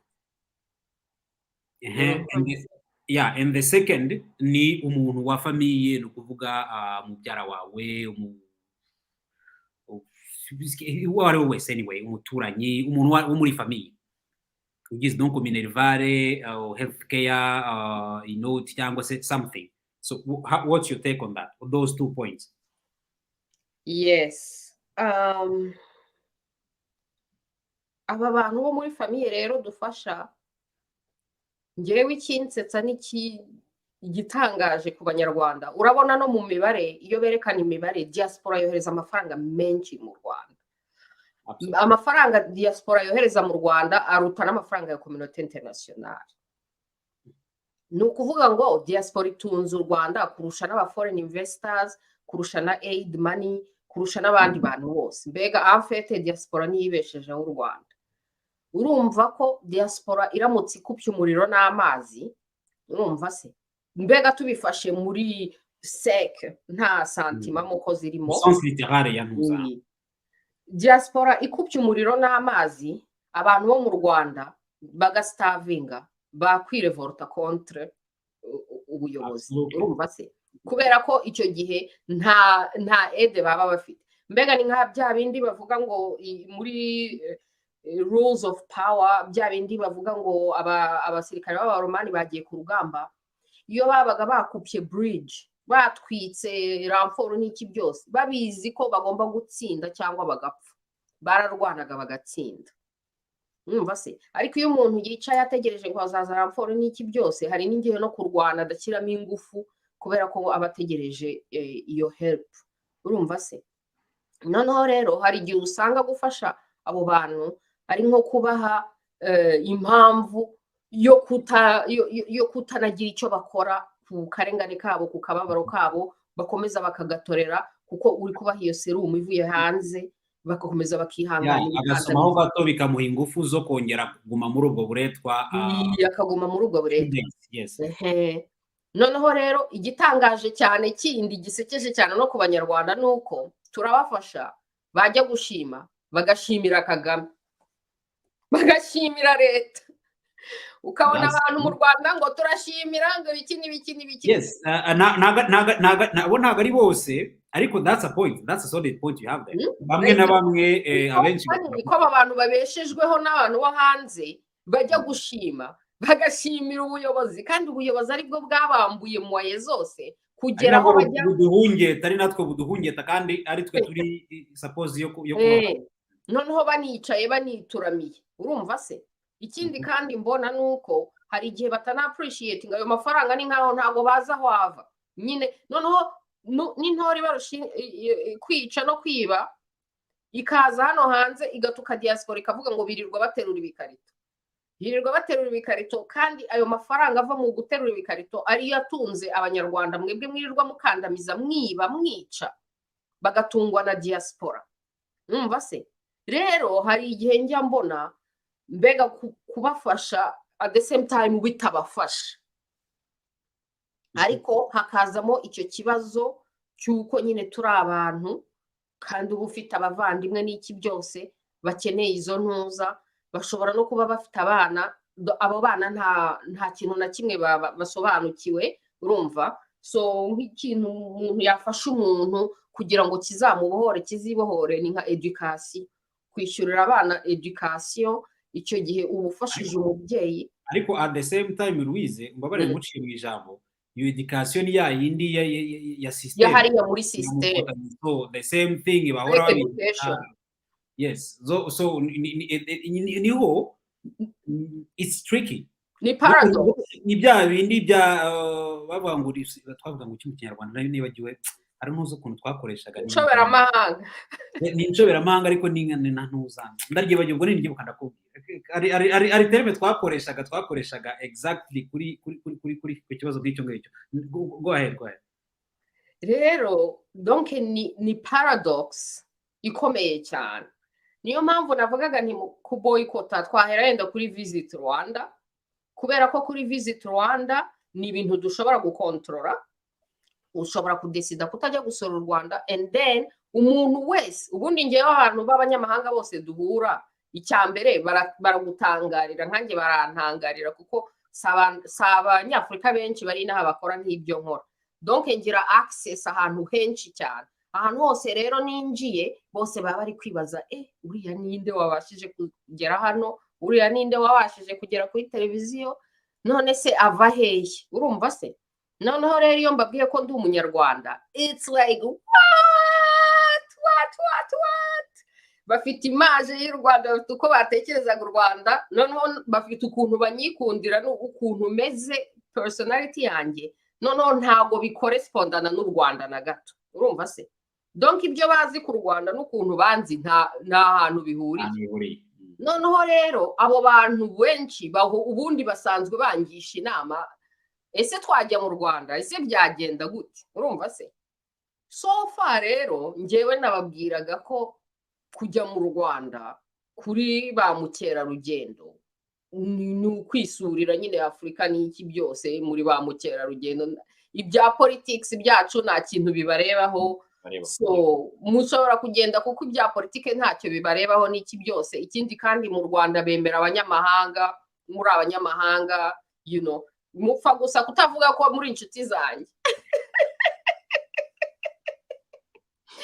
Ndakubwiye nka bimaze kohereza abantu benshi i Rwanda, urumva se abantu b'inshuti zanjye ko baragenda bakanayifotoza, bakanyohereza bakambwira nyine what's happening.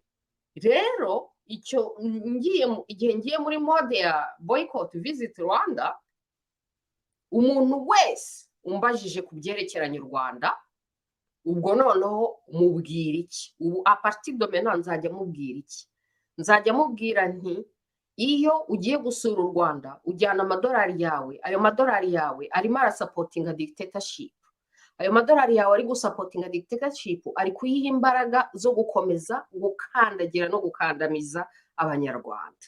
Rero urimo urafasha dictatorship gukandamiza abantu. Vote, put your money where your values are. Niba ufite values za freedom, za demokrasi, jya gusura Kenya, bari muri freedom, bari muri demokrasi. Jya gusura ibindi bihugu bitari under criminal dictatorship kugira ngo usupporting economy yabo, kuko tugomba amafaranga ajye muri economy ifite ubuyobozi bwiza, ifite values wemera. Rero nicyo navuga ni umuntu ahereye aho ngaho, noneho wastarvinga the beast, utayiha aba baturiste bose ubabwira uko mu Rwanda byifashe. Noneho ku by'aba investor byo nababwira nti nujyana amafaranga yawe i Rwanda n'ukuntu abaturage bakandamijwe, abaturage nibamagana leta nawe uzaba urimo, business yawe izahomba kandi ubijyanye yubizi. Noneho hari n'izindi ngero z'abantu benshi bagenda bibwa amafaranga kubera ko niba dictatorship ikwibye nta hantu uzajya kurega, nta institution zibaho. Hariho example nyinshi cyane z'abanyarwanda bamaze gutakaza amafaranga gutyo. Kandi basanzwe monsieur madame tout le monde kwa mugani w'abantu basanzwe ujya gukora business, inoti zikagenda nta hantu warega, ndetse nta hantu na hamwe warega. Rero the best publicity, n'abantu bakora muri media barabizi, the best publicity ni mouth to mouth. Urabona, ni ukuvuga ngo leta niyo yashyira amamiliyoni muri iriya Visit Rwanda bagakora kampanye ya advertising, abo bantu b'i Burayi n'aba bantu bo muri mu mahanga ni twebwe bahura nabo, baradutrustinga kurusha uko batrustinga advertisement ya leta. Absolutely, yeah. Rero kuva wafashe gahunda wayifatiye ku giti cyawe ukavuga uti ngewe sinzabashyira amafaranga yanjye, noneho no muri entourage yanjye yose, no kuri network yanjye yose, no kuri platform yanjye yose, nzavuga aho mpagaze. Ushaka kunsapotinga muri position mpagazemo, nansapotinge gutya na gutya na gutya. Like it's a beginning, ariko hari levels. Urumva se? Nibyo rero natanze warning nkavuga nti ubu turi muri first level ya boycott yo kuvisita Rwanda, ariko se nitugera kuri the next level abantu barekupeye kampanye bakaboycott ibiri kubi Rwanda byose, mwebwe abantu baba business people mwari muri Burayi, iwanyu mwese bari muri opposition, murabizi neza uko u Rwanda rumeze ni criminal dictatorship, ariko mukabirengaho mukajyana y'amafaranga yanyu mukajya kuinvestinga yo mugashinga inganda n'iki byose.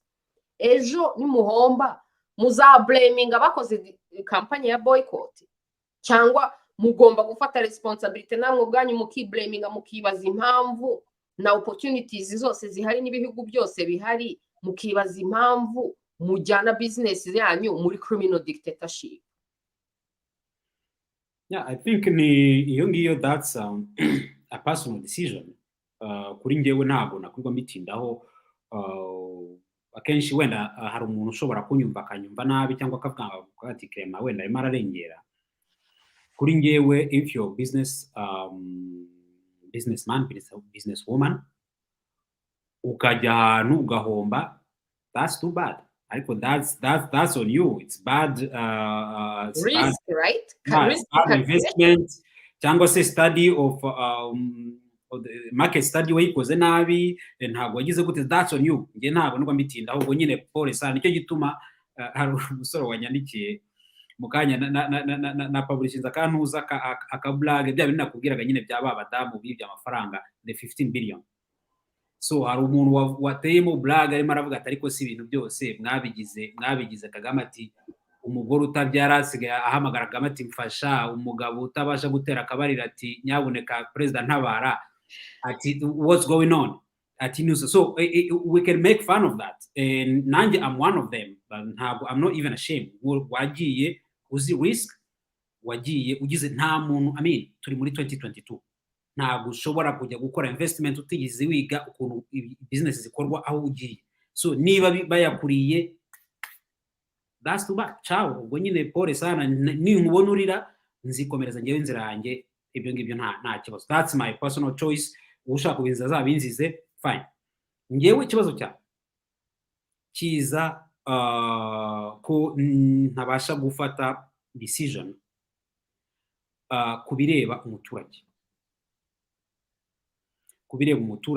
kubireba umuturanyi, umuntu wari inshuti yo mu rugo, bamwe wenda banagutabaye 94, abandi bagutabaye 97, muhunguka mukaza nta kintu, ibintu byanyu byose byarabohojwe, bakabacumbikira, ukaba wumva ko umwana we bamwirukanye mu ishuri.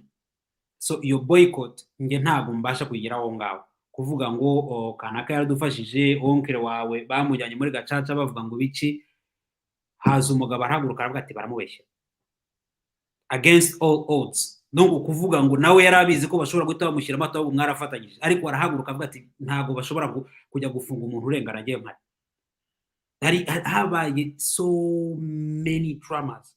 Donc kuvuga ngo watandukanye n'ababyeyi, indi family iragufata irakurera until wenda ababyeyi baje cyangwa somebody of your family araje, ukaba wumva uwo muntu araje, umwana wabuze minervare, umukobwa wagiye kurongorwa, umuhungu wagize gute, umuhungu agiye gutangira business. Iyo boycott aho ngaho niho ngewe mba weak. Nuko nukuvuga it's person to person. Rero reka nkubwire Clement. Yes. Iyo ntago ari weakness. Iyo ntago ari weakness, ahubwo ni byiza cyane, ufite umutima muntu. Oh my God, amarira nje mahubwo. Mfite reputation hano najye utagira kunzamura. Oya, ibyo bintu, oh my God, my people, you are witnesses. Ahubwo uratuma nswicinga ku nzoga we. Clement, ibyo ni ibintu bikwereka ko ufite umutima muntu. Ufite umutima muntu. Umutima muntu biba bishaka kuvuga ngo uri capable yo kubona akababaro k'undi muntu, ukishyira mu mwanya we. Kandi dore iki kintu nicyo tuvuga ubuyobozi bubuze. Umutima muntu, urumva, wo kubasha kubona akababaro k'undi, ukishyira mu mwanya we, noneho wamara kubona akababaro ke wakwishyira no mu mwanya we, ukarenga ibindi bibazo byose biriho, ugafokasinga kuri icyo gikorwa cy'ubumuntu. Ubumuntu rero ntabwo ari weakness. Ariko nyine uburyo mvuzemo weakness ni ukubera at the same time we have a purpose. No, ndi kubyumva ni nk'ibi Musana ari kuvuga ati amafaranga twoheza mu Rwanda, amafaranga y'imfashanyo, ibyo bishatse kuvuga ko diaspora ari yiha Kagame intwaro mwaye zo gukomeza gutoteza abantu. Ariko rero at the same time musoni niba ukinyumva, reka nkubaze ikibazo nabajije na Louise nawe nyikubaze. Musoni niba urimo kuvuga ibintu ayashumu kuri hanze, ndibwira ko nawe uri diaspora nk'uko urimo kubivuga hano. Ari muri diaspora kuko se ari kuvuga ko azashyira ibintu ku isoko, ntago yabishyira ku isoko. Yes, noneho rero ngaho mbwira Musoni, mubyara wawe cyangwa se uwundi muntu wari wese muzeranye antuko muri family ari close, tuvuge mubyara wawe, nibyo ne example, mvuze example kuko that was a real one. Yeah. Kuvuga ngo yagize cesarienne kuri CHK bamugumanye parce que nta mafaranga afite. Umuntu yibagirwa ko bafungira n'abantu, abadamu babafungira hariya, cyangwa se bakavuga ati se umuntu eske bari mu mudode, ugasanga umubyeyi araharimo gutaka badashobora kumwakira kubera ko nta mafaranga afite. So niba umuntu aguhamagaye ari muri panique avuga ati ukuntu arimo kurira ashobora no kutarara n'umwana. So ufite umuntu ugenda ufite principles. Iyo boycott kananye ndayemera vraiment, it's right. Ayo mafaranga aragenda akajya muri system ikayakoresha again to oppress people. Ibyo ndabyumva. Ariko my question is simple. Starve the beast, yes. Ariko se wa starving a beast ifite mubyara wawe munda? Cause urayistavinga, yes. Ariko niyicwa n'inzara, it means it implies ko na mubyara wawe araba yapfuye. Hano turimo kuvuga mubyara. Ariko hari abantu bagifite ba mama, hari abantu bagifite ba papa, hari abantu bagifite aba siblings, hari abantu bagifite umuryango. I mean, so what we do in this case, musore niba unyumva nagira ngo mbwire, izo notes ziragenda zikajya muri system, yes, bakazikoresha ko pressing abantu, ndabyumva. Mbwira icyo wakora aho ngaho. Urareka mubyara wawe yitaba Imana, cyangwa se uratanga izo noti mubyara wawe finally bamufate bamuvure abyare neza n'uruhinja banabo banatahe no mu rugo bareke kubafungira kase yashikase kangana gute kakanu kangana gutya ugufungiramo n'uruhinja ukazamaramo nka simo umwana akazavamo agenda ubwo ngira rero sasa urabibona ute ni principles cyangwa se urajya muri ibyo navugaga weakness Louise ari mansobanurira uburyo rubumo ni power kabisa ahubwo ubu ngewe ndagusabira umugisha ndanagusengera ngo ugire n'amafaranga menshi ashoboka mu buzima adashira ku buryo uzagukenera uwo wakenera gufasha wabasha kubikora hagomba kubaho iyo discernement ukamenya nyine umuntu ugiye gufasha habaho n'ikintu cya empowerment kuko burya amafaranga ni empowerment rero burya you have to be really careful uwo muntu uri ku empoweringa niba ari umuntu umerita kuba empowered urumva se ikindi ngewe njya ndeba nukureba ngo uyu muntu ngiye ku empoweringa ni ameze ate ni muntu ki ku buryo ushobora ku empoweringa umuntu ugasanga wimpawarinze devil urumva se noneho rero ugomba noneho kureba is it good for them is it going to do something positive mu buzima bwabo uyu muntu nawe eske afite umutima mwiza ku buryo nimwimpawaringa ari umutima mwiza uzaba urimo gukura urumva se uyu muntu ni umuntu cyangwa ni beast ndi kugaburira ariko it's difficult nyine urabona ngewe ikibazo cyanjye nuko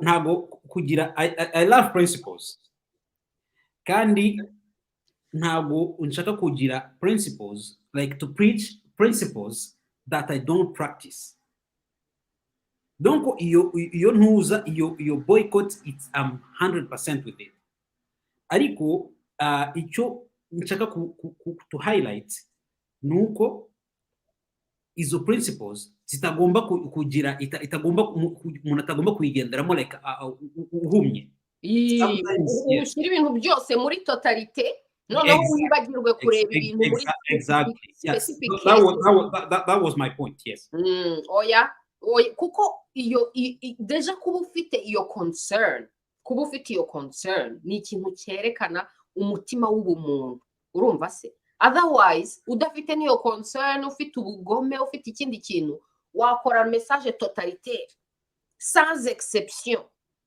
ariko burya no mu gifaransa baravuga ngo il y a des exceptions qui confirment la règle donc hashobora kubaho boycott générale ariko hakajya hazamo exception zikonfirme iyo règle noneho exception bikaba ari at your personal discretion ukurikije ubumuntu bwawe urabona par exemple nk'umuhungu wa Victoire Ingabire yagiye kumusura yes nayo twamutera amabuye ngo boycott visit Rwanda no umwana umaze imyaka 12 atabonana na nyina na situation yose yagiyemo umuhungu we akajya kumusura kandi reba ukuntu uriya mwana angana ubwo nyina amuheruka shuka arakana kagira nk'aha ngaha akana none reba je ari umuhungu musumba kure cyane musumba yes ubu suriya muhungu wamubwira ngo boycott visit Rwanda see urabona this was my point the whole time kuko cyane twebwe tuvuga nk'abantu batubona barakubona Louise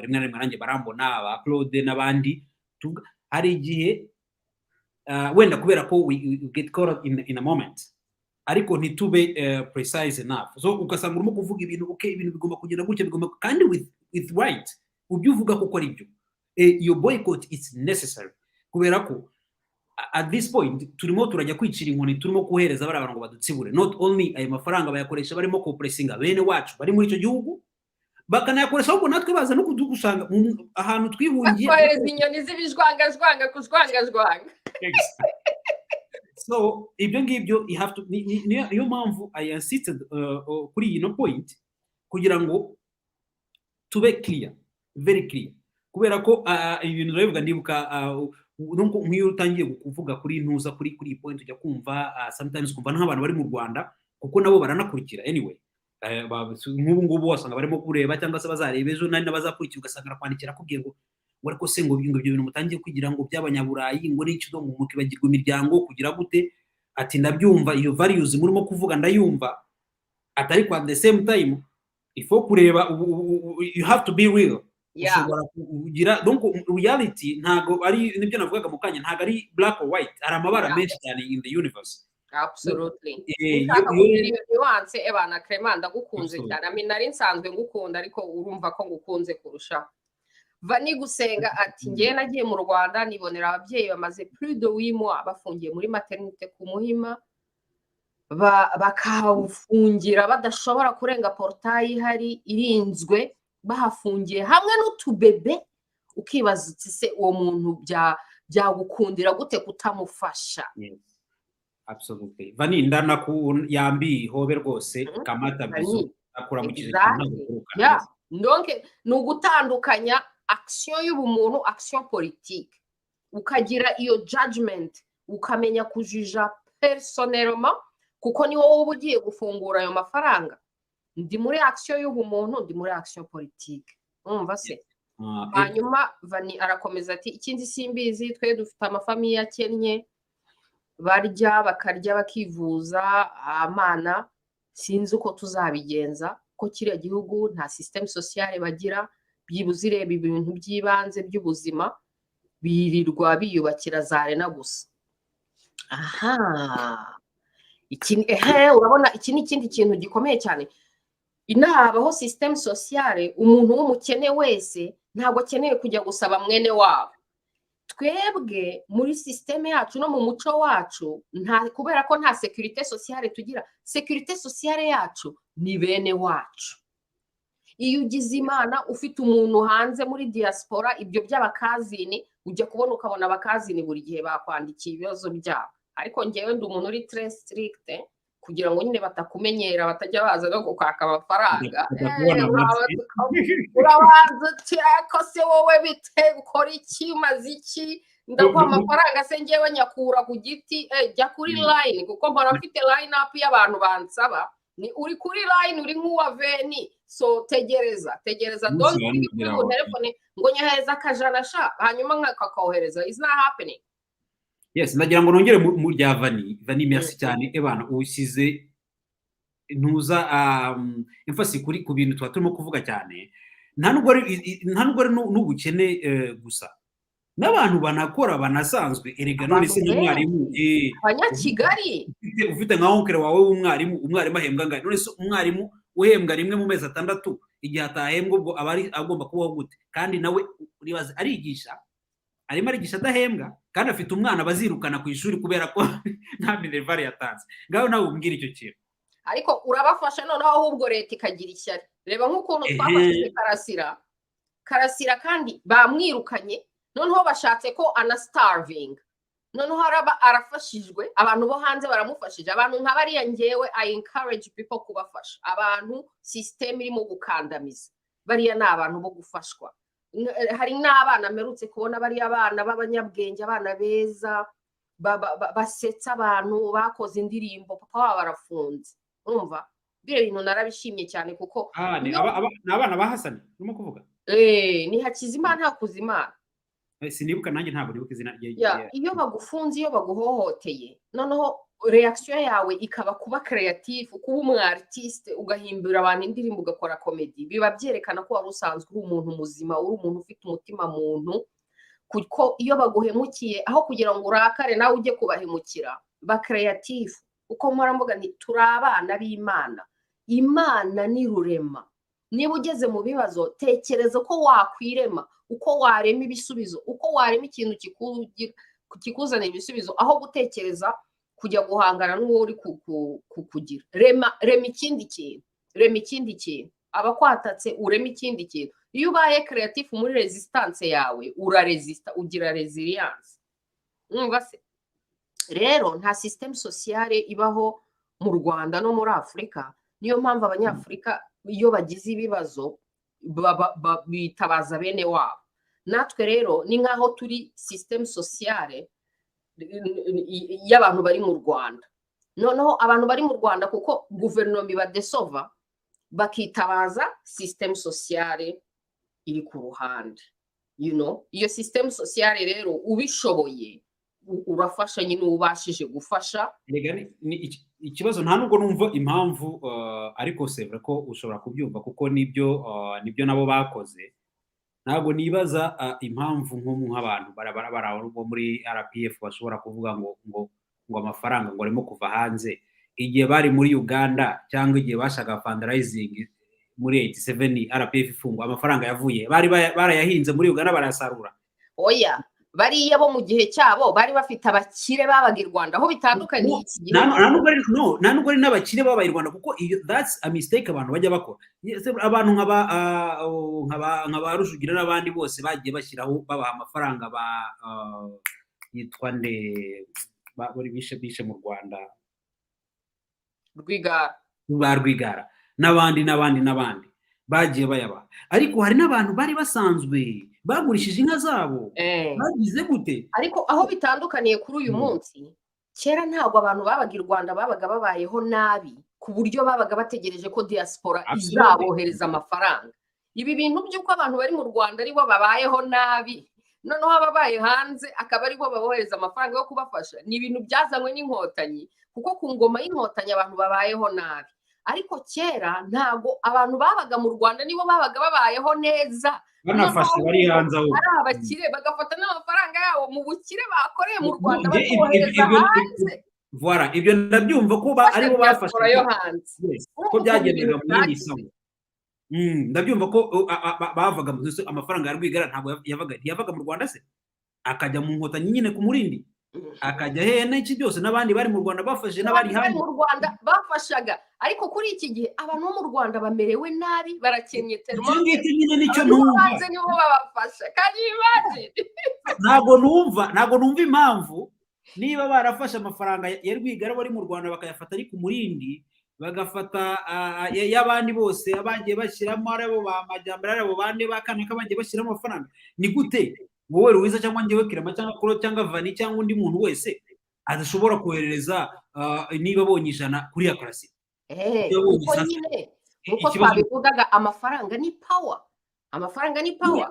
Wohereje amafaranga akarasira, umuhaye power, arimo arakora video, umuhaye power, urimo uramusponsoringa, bimuhaye power yo kugira platform no kugira. None se nyine nicyo aho rero bibeshya rero. None se urabona waguza umuntu umwimyakazi umukuye mu kintu cyose gishobora gutuma agira, donc urashaka kumwicaza ngo yicwe n'inzara. Ariko babona ari nyagasani, babona ari nta bumuntu bagira. Umuntu waramwiciye wamugize imfubyi, ariko yirwanyeho abashije kujya mu mashuri, noneho umwimyakazi, noneho urashaka ko yicwa n'inzara ntihagire n'umuntu n'umwe unanamufasha, noneho bamufasha bikagutera n'ishyari kubera ko noneho n'akazi wamuhaga ni cheap sana. Amafaranga ahembwaga muri ari umwarimu ni nothing paraporo y'amafaranga diaspora yamufasha. Noneho bikabarya kurushaho ko bagerageje gusenya uwo muntu, baramwiciye ababyeyi, bamutesheje akazi, noneho babonye n'abandi bantu bamugiriye ubuntu bashatse kubisenya. Donc ni icyerekana ubugome, ni icyerekana n'ibyo navugaga ngo byo gusigazwa inyuma, basigajwe inyuma n'ubugome, basigazwe inyuma n'ibyo bintu n'ibyo ngibyo n'ubujiji. Urumva ni ibintu bibasigaza inyuma. Yansaba Imana iyo urimo gusenga ariye mbwirajya gasena abandi uzantiza ubuzima nzabe nkiriho igihe bano bantu ino system izanuke ku hasi nk'urukutiganya ko ibintu ariko urabona ni vague mbega izagaruka ari boomerang nk'uko kubita cya kindi ki boomerang iki speed ugikubitanye niyo speed bikugarukira. Ngewe ikintu kintera ubwoba ni umunsi ino system yose izanuke ikikuta hasi, nyuma bizagenda gute? Kuko hari abantu hano bazi iyo system yonyine, donc nta kindi kintu Burundi bazi, donc bizasaba kongera kwigisha umuntu ko wabaga iwanyu nta mavuta mufite bakakohereza ukagenda ku muturanyi bakaguta uvuta ukaza mu gakaranga, kandi ibyo byose bikabakora dara dignité kugira ngo nicyo kintu bijya valere z'abanyarwanda njya mbivuga bakavuga ngo kereva ngo uri umunyarwanda ngo ushaka ibyo byo kwiyemera by'abanyarwanda. No, umuco wa kinyarwanda uri mu mico ntabwo ari uko ndi umunyarwanda iri mu mico mbona iri komple, kuko no gutanga nta gutanga n'importe comment, ifo guha umuntu ku buryo asigarana dignité ye, ifo gufasha umuntu kandi ibyo bintu ni ibintu byakozwe kuva kera malgré ayo mafuti yariho, malgré amoko yari ariho ashwanisha abantu, malgré tribalisme, malgré regionalisme yaje, ariko nta munsi washobora kujya kurahura hano ngo bakakwima kubera ko uri iki cyangwa uri iki. Bagiraga igihe bashwana, ariko voilà hari izo ntuza ziri en place. Ubu ngubu ikintu cyose ni upside down. Njya mbireba akenshi irimo kureba comments ziri kuri social media, akenshi nibwo ureba ibintu by'abantu ukabona ngo ndibuka ni ntuza ni umudamu yari masabiriza, ndibaza few years back, iyo video nibuka yamaritse yari masabiriza, umugabo araza inyuma atangira gukubita inki ngo mwabitera hamwe. Narebye iyo video ndibuka nari ku kazi nkura amadarubindi nicara hasi ndavuga ata no nkujya muri commentaire ndavuga okay reka nkurikire, ukumva abantu umuntu arimo kuvuga ngo ngo ibyo bitera hamwe no buri ese uyu mudamu uramuzi, none se abayintera hamwe ntabwo bikagera no wakurikira ukuntu abantu barimo gukurikira ukavuga ati abantu babaye inyamaswa. This can't be possible. Ntabwo ushobora gufata umuntu sanze utazi urimo gukubita umuntu umubwira ikintu that sasa bizasaba niba ari therapy ari amahoro barimo kubaka, bazashyiremo n'amasare n'amamatera kuko bazajya baryamishamo abantu. Je pense ko ari izahinduka ya maprison nk'aka ngo bavuga ngo kwa Kabugande bafungira abantu, bazajya bajyanamo abantu bagorora umuco, babigishe ko bagomba ifo kwigisha umuntu abantu bumuntu kuko bigeze kuri point birenze. Turi ready ngewe niko kazi ndimo. I have already seen the end of the dictatorship. En fait ngewe mbaho muri post dictatorship, niyo mpamvu nifitiye freedom yose. Abantu bakibaza ko kuko baba bakiri muri dictatorship babona freedom yanjye ikabasaza. I'm already post dictatorship kubera ko mbizi neza ko dictatorship izarangira. Ibikorwa turimo gukora uyu munsi nibyo bizavuga abo twaribo igihe dictatorship yabaga, kuko niyo wakandamizwa bigezehe, niyo wahemukirwa bigezehe, ariko wowe ukagumana ubumuntu, ukaguma uri gutekereza intere z'undi muntu, ni icyerekana uwo uriwe. Urumva se nyuma ya dictatorship uzaba uri mu abantu batanga ubuhamya, kuko abanyarwanda noneho icyo gihe bazatobora, bazagira freedom of speech. Uzishimira ko uri mu abantu bazatanga ubuhamya bavuga ngo criminal dictatorship yari yaradukandamije, yaradutesheje umutwe, yaratugira amahoro, ariko twagize Imana iratugoboka, ikoresha umwana wacu witwa Clement Mbabazi.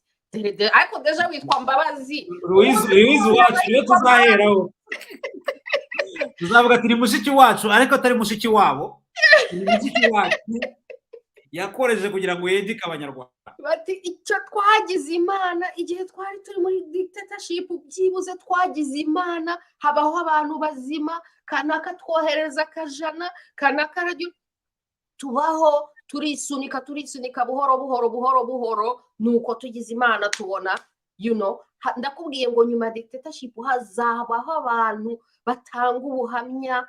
Uzishimira kuba mu abantu bazatanga ubuhamya bakavuga bati twakijijwe no kugira umuntu aha n'aha wadufashije. Exactly nk'uko natwe twarakotse jenoside, ugira gutyo ukavuga uti twakijijwe no kugira gutya na gutya. Urimo urasova abantu. Erega n'ahantu nuko abanyarwanda umuntu ageraho bya bintu bavuga ngo ukize inkuba yayibara inkuru, sinzi niba bavuga arayiganira. So nuko abantu bibagirwa vuba, ariko twese we are saved by somebody. Twese twakizwe, nta munyarwanda kwisi ya Mungu utarakizwa n'undi. uramutse ushobora no kuzamuka ukamanuka kugera 59 ukamanuka no hepfo gato ukagera muri 30 something n'abazungu baza ndibuka harya yitwa Nera von Godson ndibaza niwe muzungu wa mbere wageze mu Rwanda twajyaga tumwiga mu mateka anyway guhera aho ngaho kuzamura ukagera buri munyarwanda wese ugihumeka kuri isi ya Mungu yagize igihe kimwe mu mateka ye yakijijwe n'undi munyarwanda. Ibyo ngibyo byagombye kumva. Ibyo byamara kubaho noneho nicyo kinababaje kinateye agahinda nuko abano bantu yaba bano bantu muri system muri RPF n'abangaba basigaye bajya kurahira ejo bundi murahura mupfa ko muhuri hano muri saro atari mu kabari cyangwa mu ntuza akubwira ati shate karamati sha wabonye si ibintu byabaye ese byahabaye iki ati shate turambuko turi kuko nawe nuriya kuko baramufashe indese ati turamuhungu wacu shate prince none se yagenze bite ugasanga ni urimo no kwihera makuru ati shate ako kamwe batabara abantu ntarya none ubwo ngubu akabari ibyo bikomeza gutyo wese niba ubona abana abantu ibintu bakora ni wowe ukomeza kubatiza ingufu kuko ubari inyuma logistique ushobora kuyikora inote ushobora kuzishyiramo buri muntu wese agira ibitekerezo bye ibyo birakureba ariko ntuze ngo wikurenge inyuma y'ibintu wamaze gukora iyo abantu bamaze gushyiramo ingufu.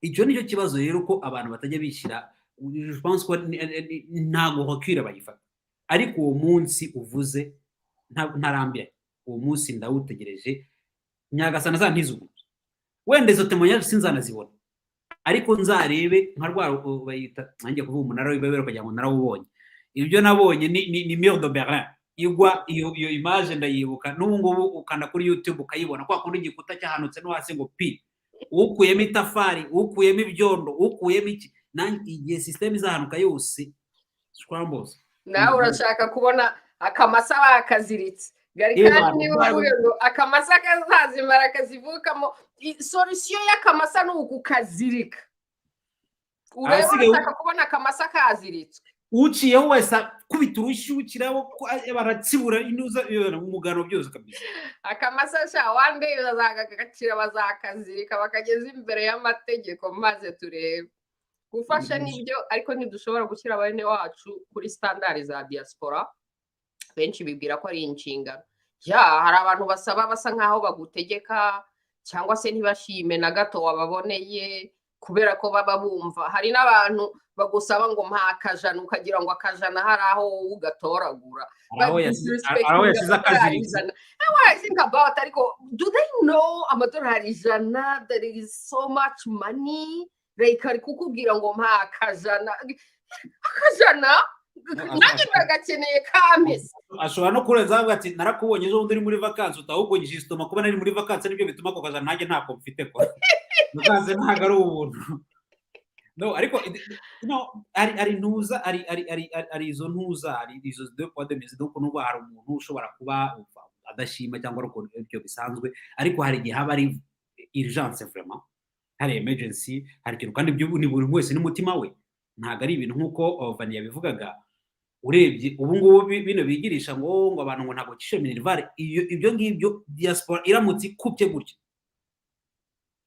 hari umuntu wasigara abana basigara mu ishuri bangaye donc nkuko bivugaga uyibaze budget y'amafaranga ava muri EU donc European Union ava muri America ava hehe twebwe abateruzi b'amakarito tukaba twohereza amafaranga aruta izo mfashanyo batanga zose bose nibuka uzana munsi urize nimongera kuvugana by the way barangiza ngo urwangora ibaze narimo nkubwira abantu nibo batunze u Rwanda nibo batunze bene wabo u Rwanda nibo bohereza amafaranga arusha ya community international mwarangiza nta n'isoni ngo urwango nibo bazi urenze urwo n'uru narimo nkubwira uzandamukirize himbara kuko niba uduha ayo statistique ko iyo arimo gusobanura no ukibaza okay eske abantu wenda let alone ko wenda batwanga batwisi KinyaRwanda ibyo ngibyo fine nababwira iki rwose bakomeze batwite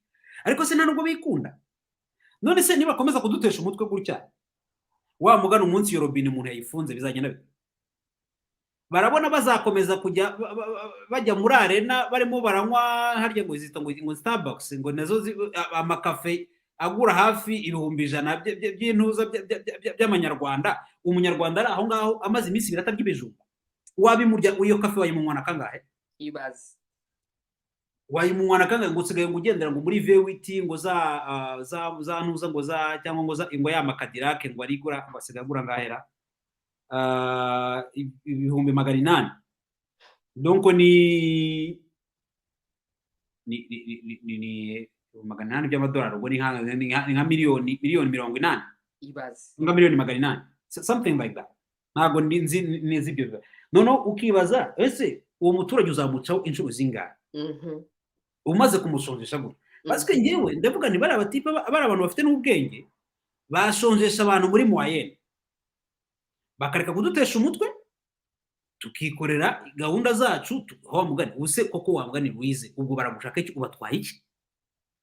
Nta u Rwanda rwabo warabakani kudashaka kujyamo, ibyo bashaka kuguha byose warabyanze. Barakubwiye ngo uzagenda bagushyire muri ba bagore muri parliament uranga na ministeri barazimpaye ndazaka babaye ministeri urayanga. Ubwo kukiba gushakaho amahane wabarababwiye uti mujyane ibintu byanyu ntabyo nshaka. byansekeje cyane inyoni y'ikijwangajwanga irimo ijwangajwanga ibeshya ngo nta telefone ngo ndatakamba ngo kuko nshaka kwikorera amafaranga. Ndasetse ndavuga inyoni y'ikijwangajwanga iyo nza kuba nkorera amafaranga dictatorship yampaye mba narayemeye. ama multi-million dollar deal maker, urumva se nari gusinya deal ya miliyoni y'amadolari, urumva se nkajya nkorera dictatorship ariko ntago nkorera amafaranga, nkorera Imana, nkorera conscience yanjye. Bagahimba ngo ndamusabye ngo ndakanga kugira ngo nikorere udufaranga.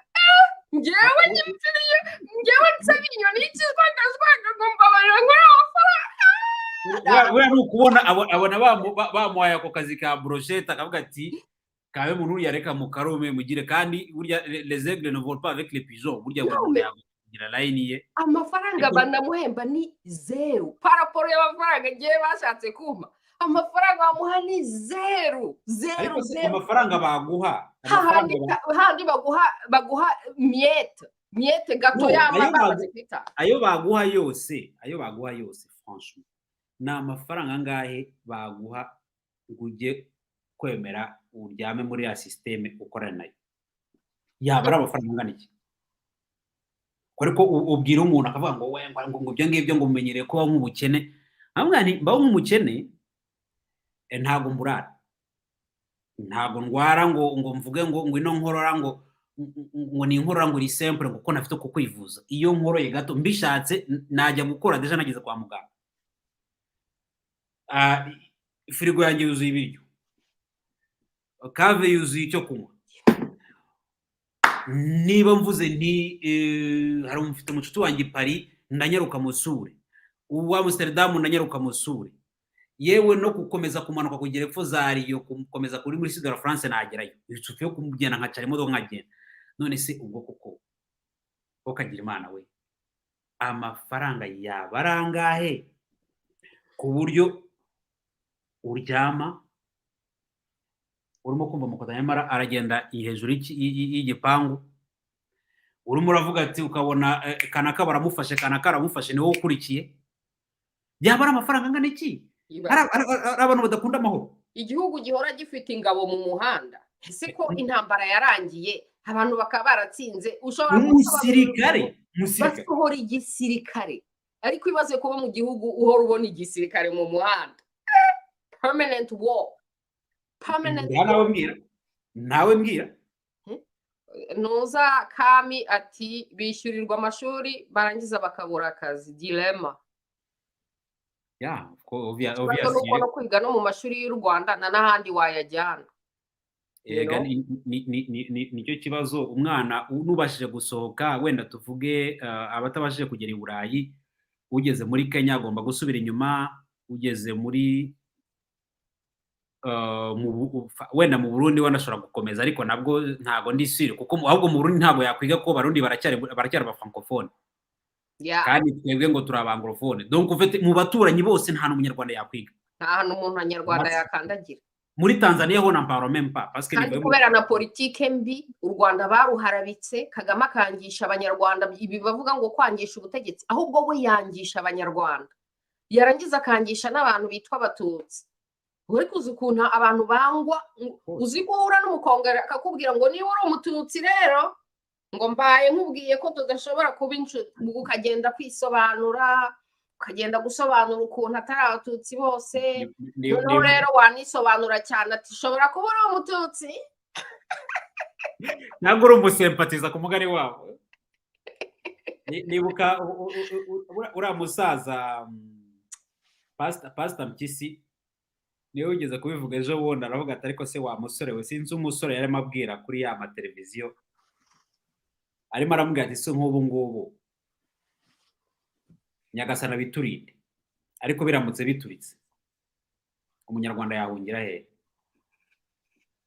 i Burundi se niwe yakwakirwa nowhere kandi se niwe yakwakirwa nowhere yakongera guhungira muri Kongo niho yakwakirwa no aravuga ati ngaho nawe ndebera ikibazo aho u Rwanda mu mateka y'u Rwanda memo no kuri dynasty nta munsi n'umwe umunyarwanda yigeze abura byibura umuturanyi umwe Epuruta ufashe nka bakirima baragendaga kubita akarwana n'umwami w'i Burundi ariko akagera abahungira akagera abagaruka ariko n'umunsi iyi epoke ntabwo yigeze iba ahantu umunyarwanda b'igicibwa ahantu hose hahandi unagera icyo unamukundiye iriya system ikintu nzayishimira n'uwo chairman Excellency ndamutse mubonye namubwira nti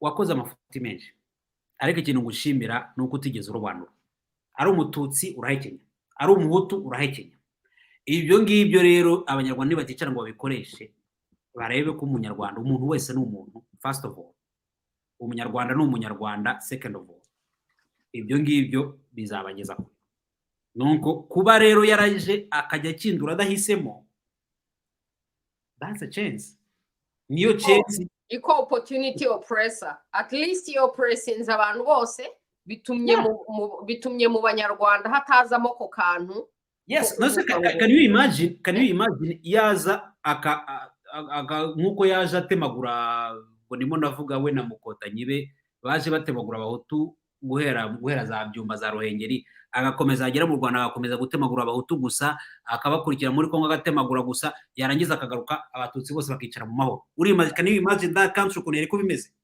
nabari abacuruzi bose yahemukiye akabihorera business zabo zigakora ariko agasenya business z'abandi z'abahutu gusa can you imagine ahantu ikibazo igihugu cyari kuba kigeze ariko that's I think nibyo ujye kuvugana n'umuntu cyane our generation usanga arimo kuvuga ati kamemu tutekereza nkamwe ni this is the moment ko umuntu yicara akareba undi umuhutu umututsi umutwa abantu bakarebana mu maso bakareba muri murifuza ikintu kimwe nta muntu ugomba gukunda undi there is no obligation to love one another nta whatsoever nta ibaho ku isi ni mu Rwanda ni mu kindi gihugu cy'Afurika cyose obligation umuntu afite no kubaha undi and that's the law ntago ari kuvuga ngo no kubitekerezaho ngo ni bya bindi ngo ndabikora mbishaka kerema ngewe nutankunda fine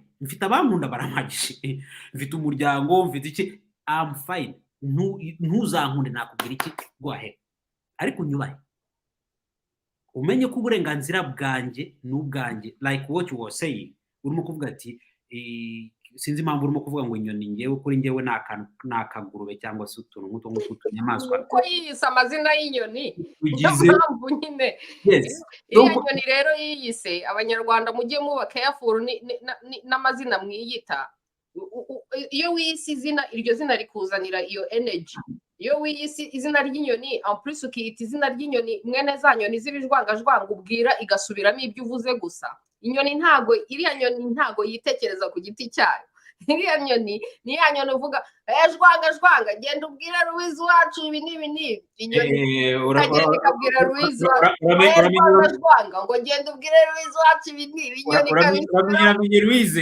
ya niyo toteme yanjye mu baskuti wo kagira imbana we rwose twubahane witangira karma yanjye witangira kuyanduza rero iriya nyoni yiyitirira inyoni y'ikijwanga none asigaye akora akazi kajyanye n'iby'iriya nyoni. Izina ryabaye ryo muntu nyine, izina rihinduka birasekeje. Nuko ni icyangombwa nuko umuntu yubaha undi, ibyo by'inkundo bigomba kuguma, abakundana bazakundane, abagira gute, ariko the most important nuko uburenganzira bwawe bwubahwa nkawe Louise, kandi butakubahwa hakaba hagomba amategeko gukurikira. Ubwanjye same thing, ubwa buri muntu wese nuko nkavuze ngo evode yahawe uri umwe ngo evode yahawe angahe. Nibaza ko ari cyo yashakaga kuvuga, evode yahawe angahe. none wayamenya se ugira ngo hari n'ikintu byamumarira? None se we yamumariye iki ubu ngubu aho ayo yafashe? Umuntu warahurudutse muri Canada hagiye gukorera ariya nibajyane. Anyways, reka twirangirize ku ntuza hano, ndangize nifuriza happy birthdays. Reba October babies bose bahari. Mombutu yagiraga anniversaire nuko duzakira rumba ubwo turayishimye. Mombutu Seseko kuko ngwendo wazabanga.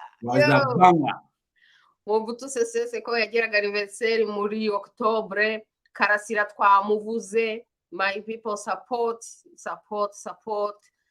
Kazuba anniversaire, happy birthday Kazuba. Neza, you know, nawe ndabizi ko ari muri October. Ingabire ari muri nawe muri October babies. Victoire ese burya okay. Victoire Ingabire nawe ni umu October baby. Turamuramukije nawe, ariko Gandi kamemo c'est compliqué. Gandi nyine harimo nuance, hari ariko icyo gukundira nuko utagendera mu marangamutima. Urumva ko marigere ko harimo nuance, wamushimiye. Nge nta bade mwifuriza bwo gahunda zo zikomeza, ariko harimo nuance kubera ko Gandi ngewe ikintu nzahora mushimira nubwo harimo nuance, kuko ugomba kubireba from his perspective and his people's perspective. Yabohoye igihugu cye, yirukana Empire Britannique, abagera kuri none. Ari bene wabo bazamushimira. Rero ngewe ntabwo ndi muri abo yarebaga. Ngewe tactique yakoresheje, kandi tactique yakoresheje en fait tactique ya Gandhi niyo yabana inspiration, kuko tactique ya Gandhi yakoresheje ya no cooperation. Donc byibuze ntugakojye muri cooperation na dictatorship, non cooperation. Byibuze ubashije kudakorana nabo, icyo kintu cyonyine. Uramonda sinoga ikintu cyose mbonye cyane so Gandhi nca ku ruhande, kandi nabwo nabimenye recently, ntabwo nari mbizi. Nanjye kera nabonaga ari umuntu ushobora kumva, umuntu ushobora no, ndabizi ndabyumva, kandi ndabyumva, ariko harimo ka nuance nyine, nugufata ndabyumva ibindi tukajugunya. Absolutely. Ngo Albert Einstein. Albert Einstein nibuka ko ari uwo muri Mars, nibuka ko ari umu Pisces. Kandere. Niko ngewe nabyibukaga, sinzi niba ari muri October, I doubt. Nibuka ko ari uwo muri Mars. Ben Gurion nawe ni controversy. No, ukuri bumwe uribeshye. Yavutse le 14 Mars. Wari Einstein, right? Einstein, yeah. Einstein, yeah. No. Einstein ni uwo muri Mars. Yeah, exactly. Einstein ni uwo muri Mars. Ikiganiro rero mwakoze cyane, ngerageza gufungura. Bana kabisa turi kumwe, mwakoze. Lions ni umusagitaire uzigwi wa hatari w'umuri bereta ni Sankara ari mu basagitaire nemera, you know. La patrie ou la mort. No, così do finito.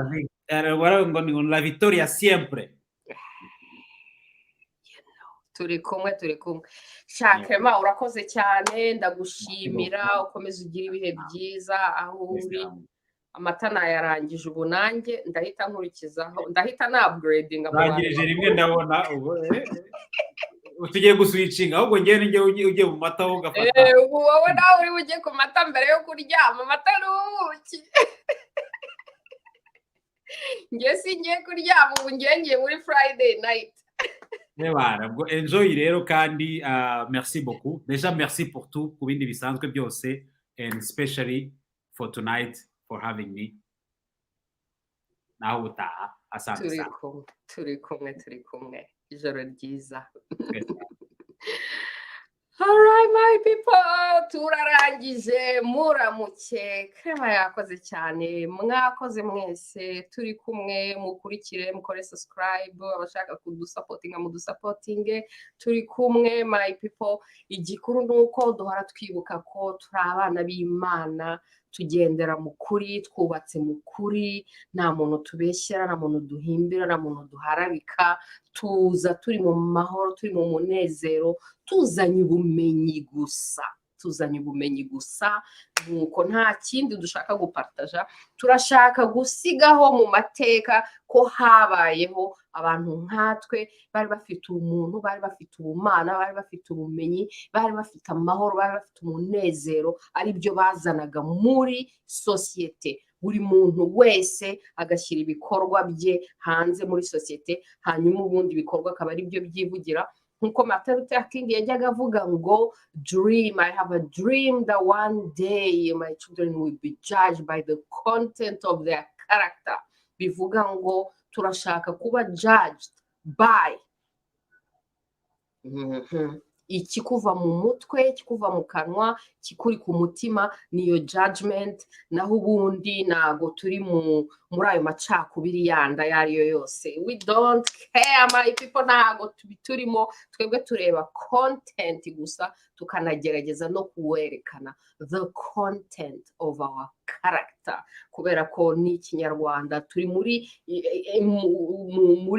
systeme y'imfura na black excellence nkuko nari nabiberetse iyo ngiyo rero igomba kwamagana no guhangana na mediocracy nta na rimwe tuzajya muri mediocracy kuba mediocre no gukora ibintu biri mediocre no kuvuga ibintu biri mediocre tugomba kubigendera kure cyane tukagumana umuco wacu wo kuba imfura wo kuba inyangamugayo kugira ubumuntu n'ubumana my people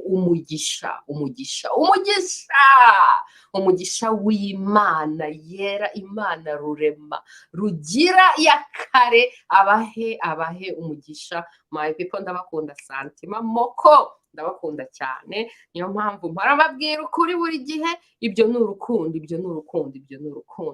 turi kumwe mugira ijoro ryiza turi kumwe mwakoze cyane la lucha e victoria siempre gracias mucho gracias all right my people ijoro ryiza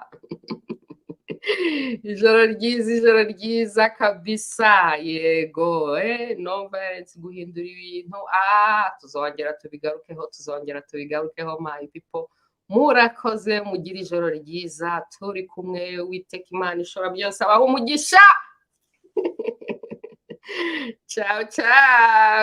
ciao my people ciao rwose bana abantu bo muri studio yo yeah man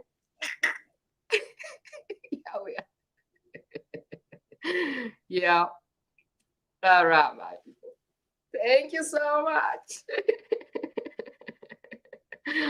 peace and truth exactly duhorana Imana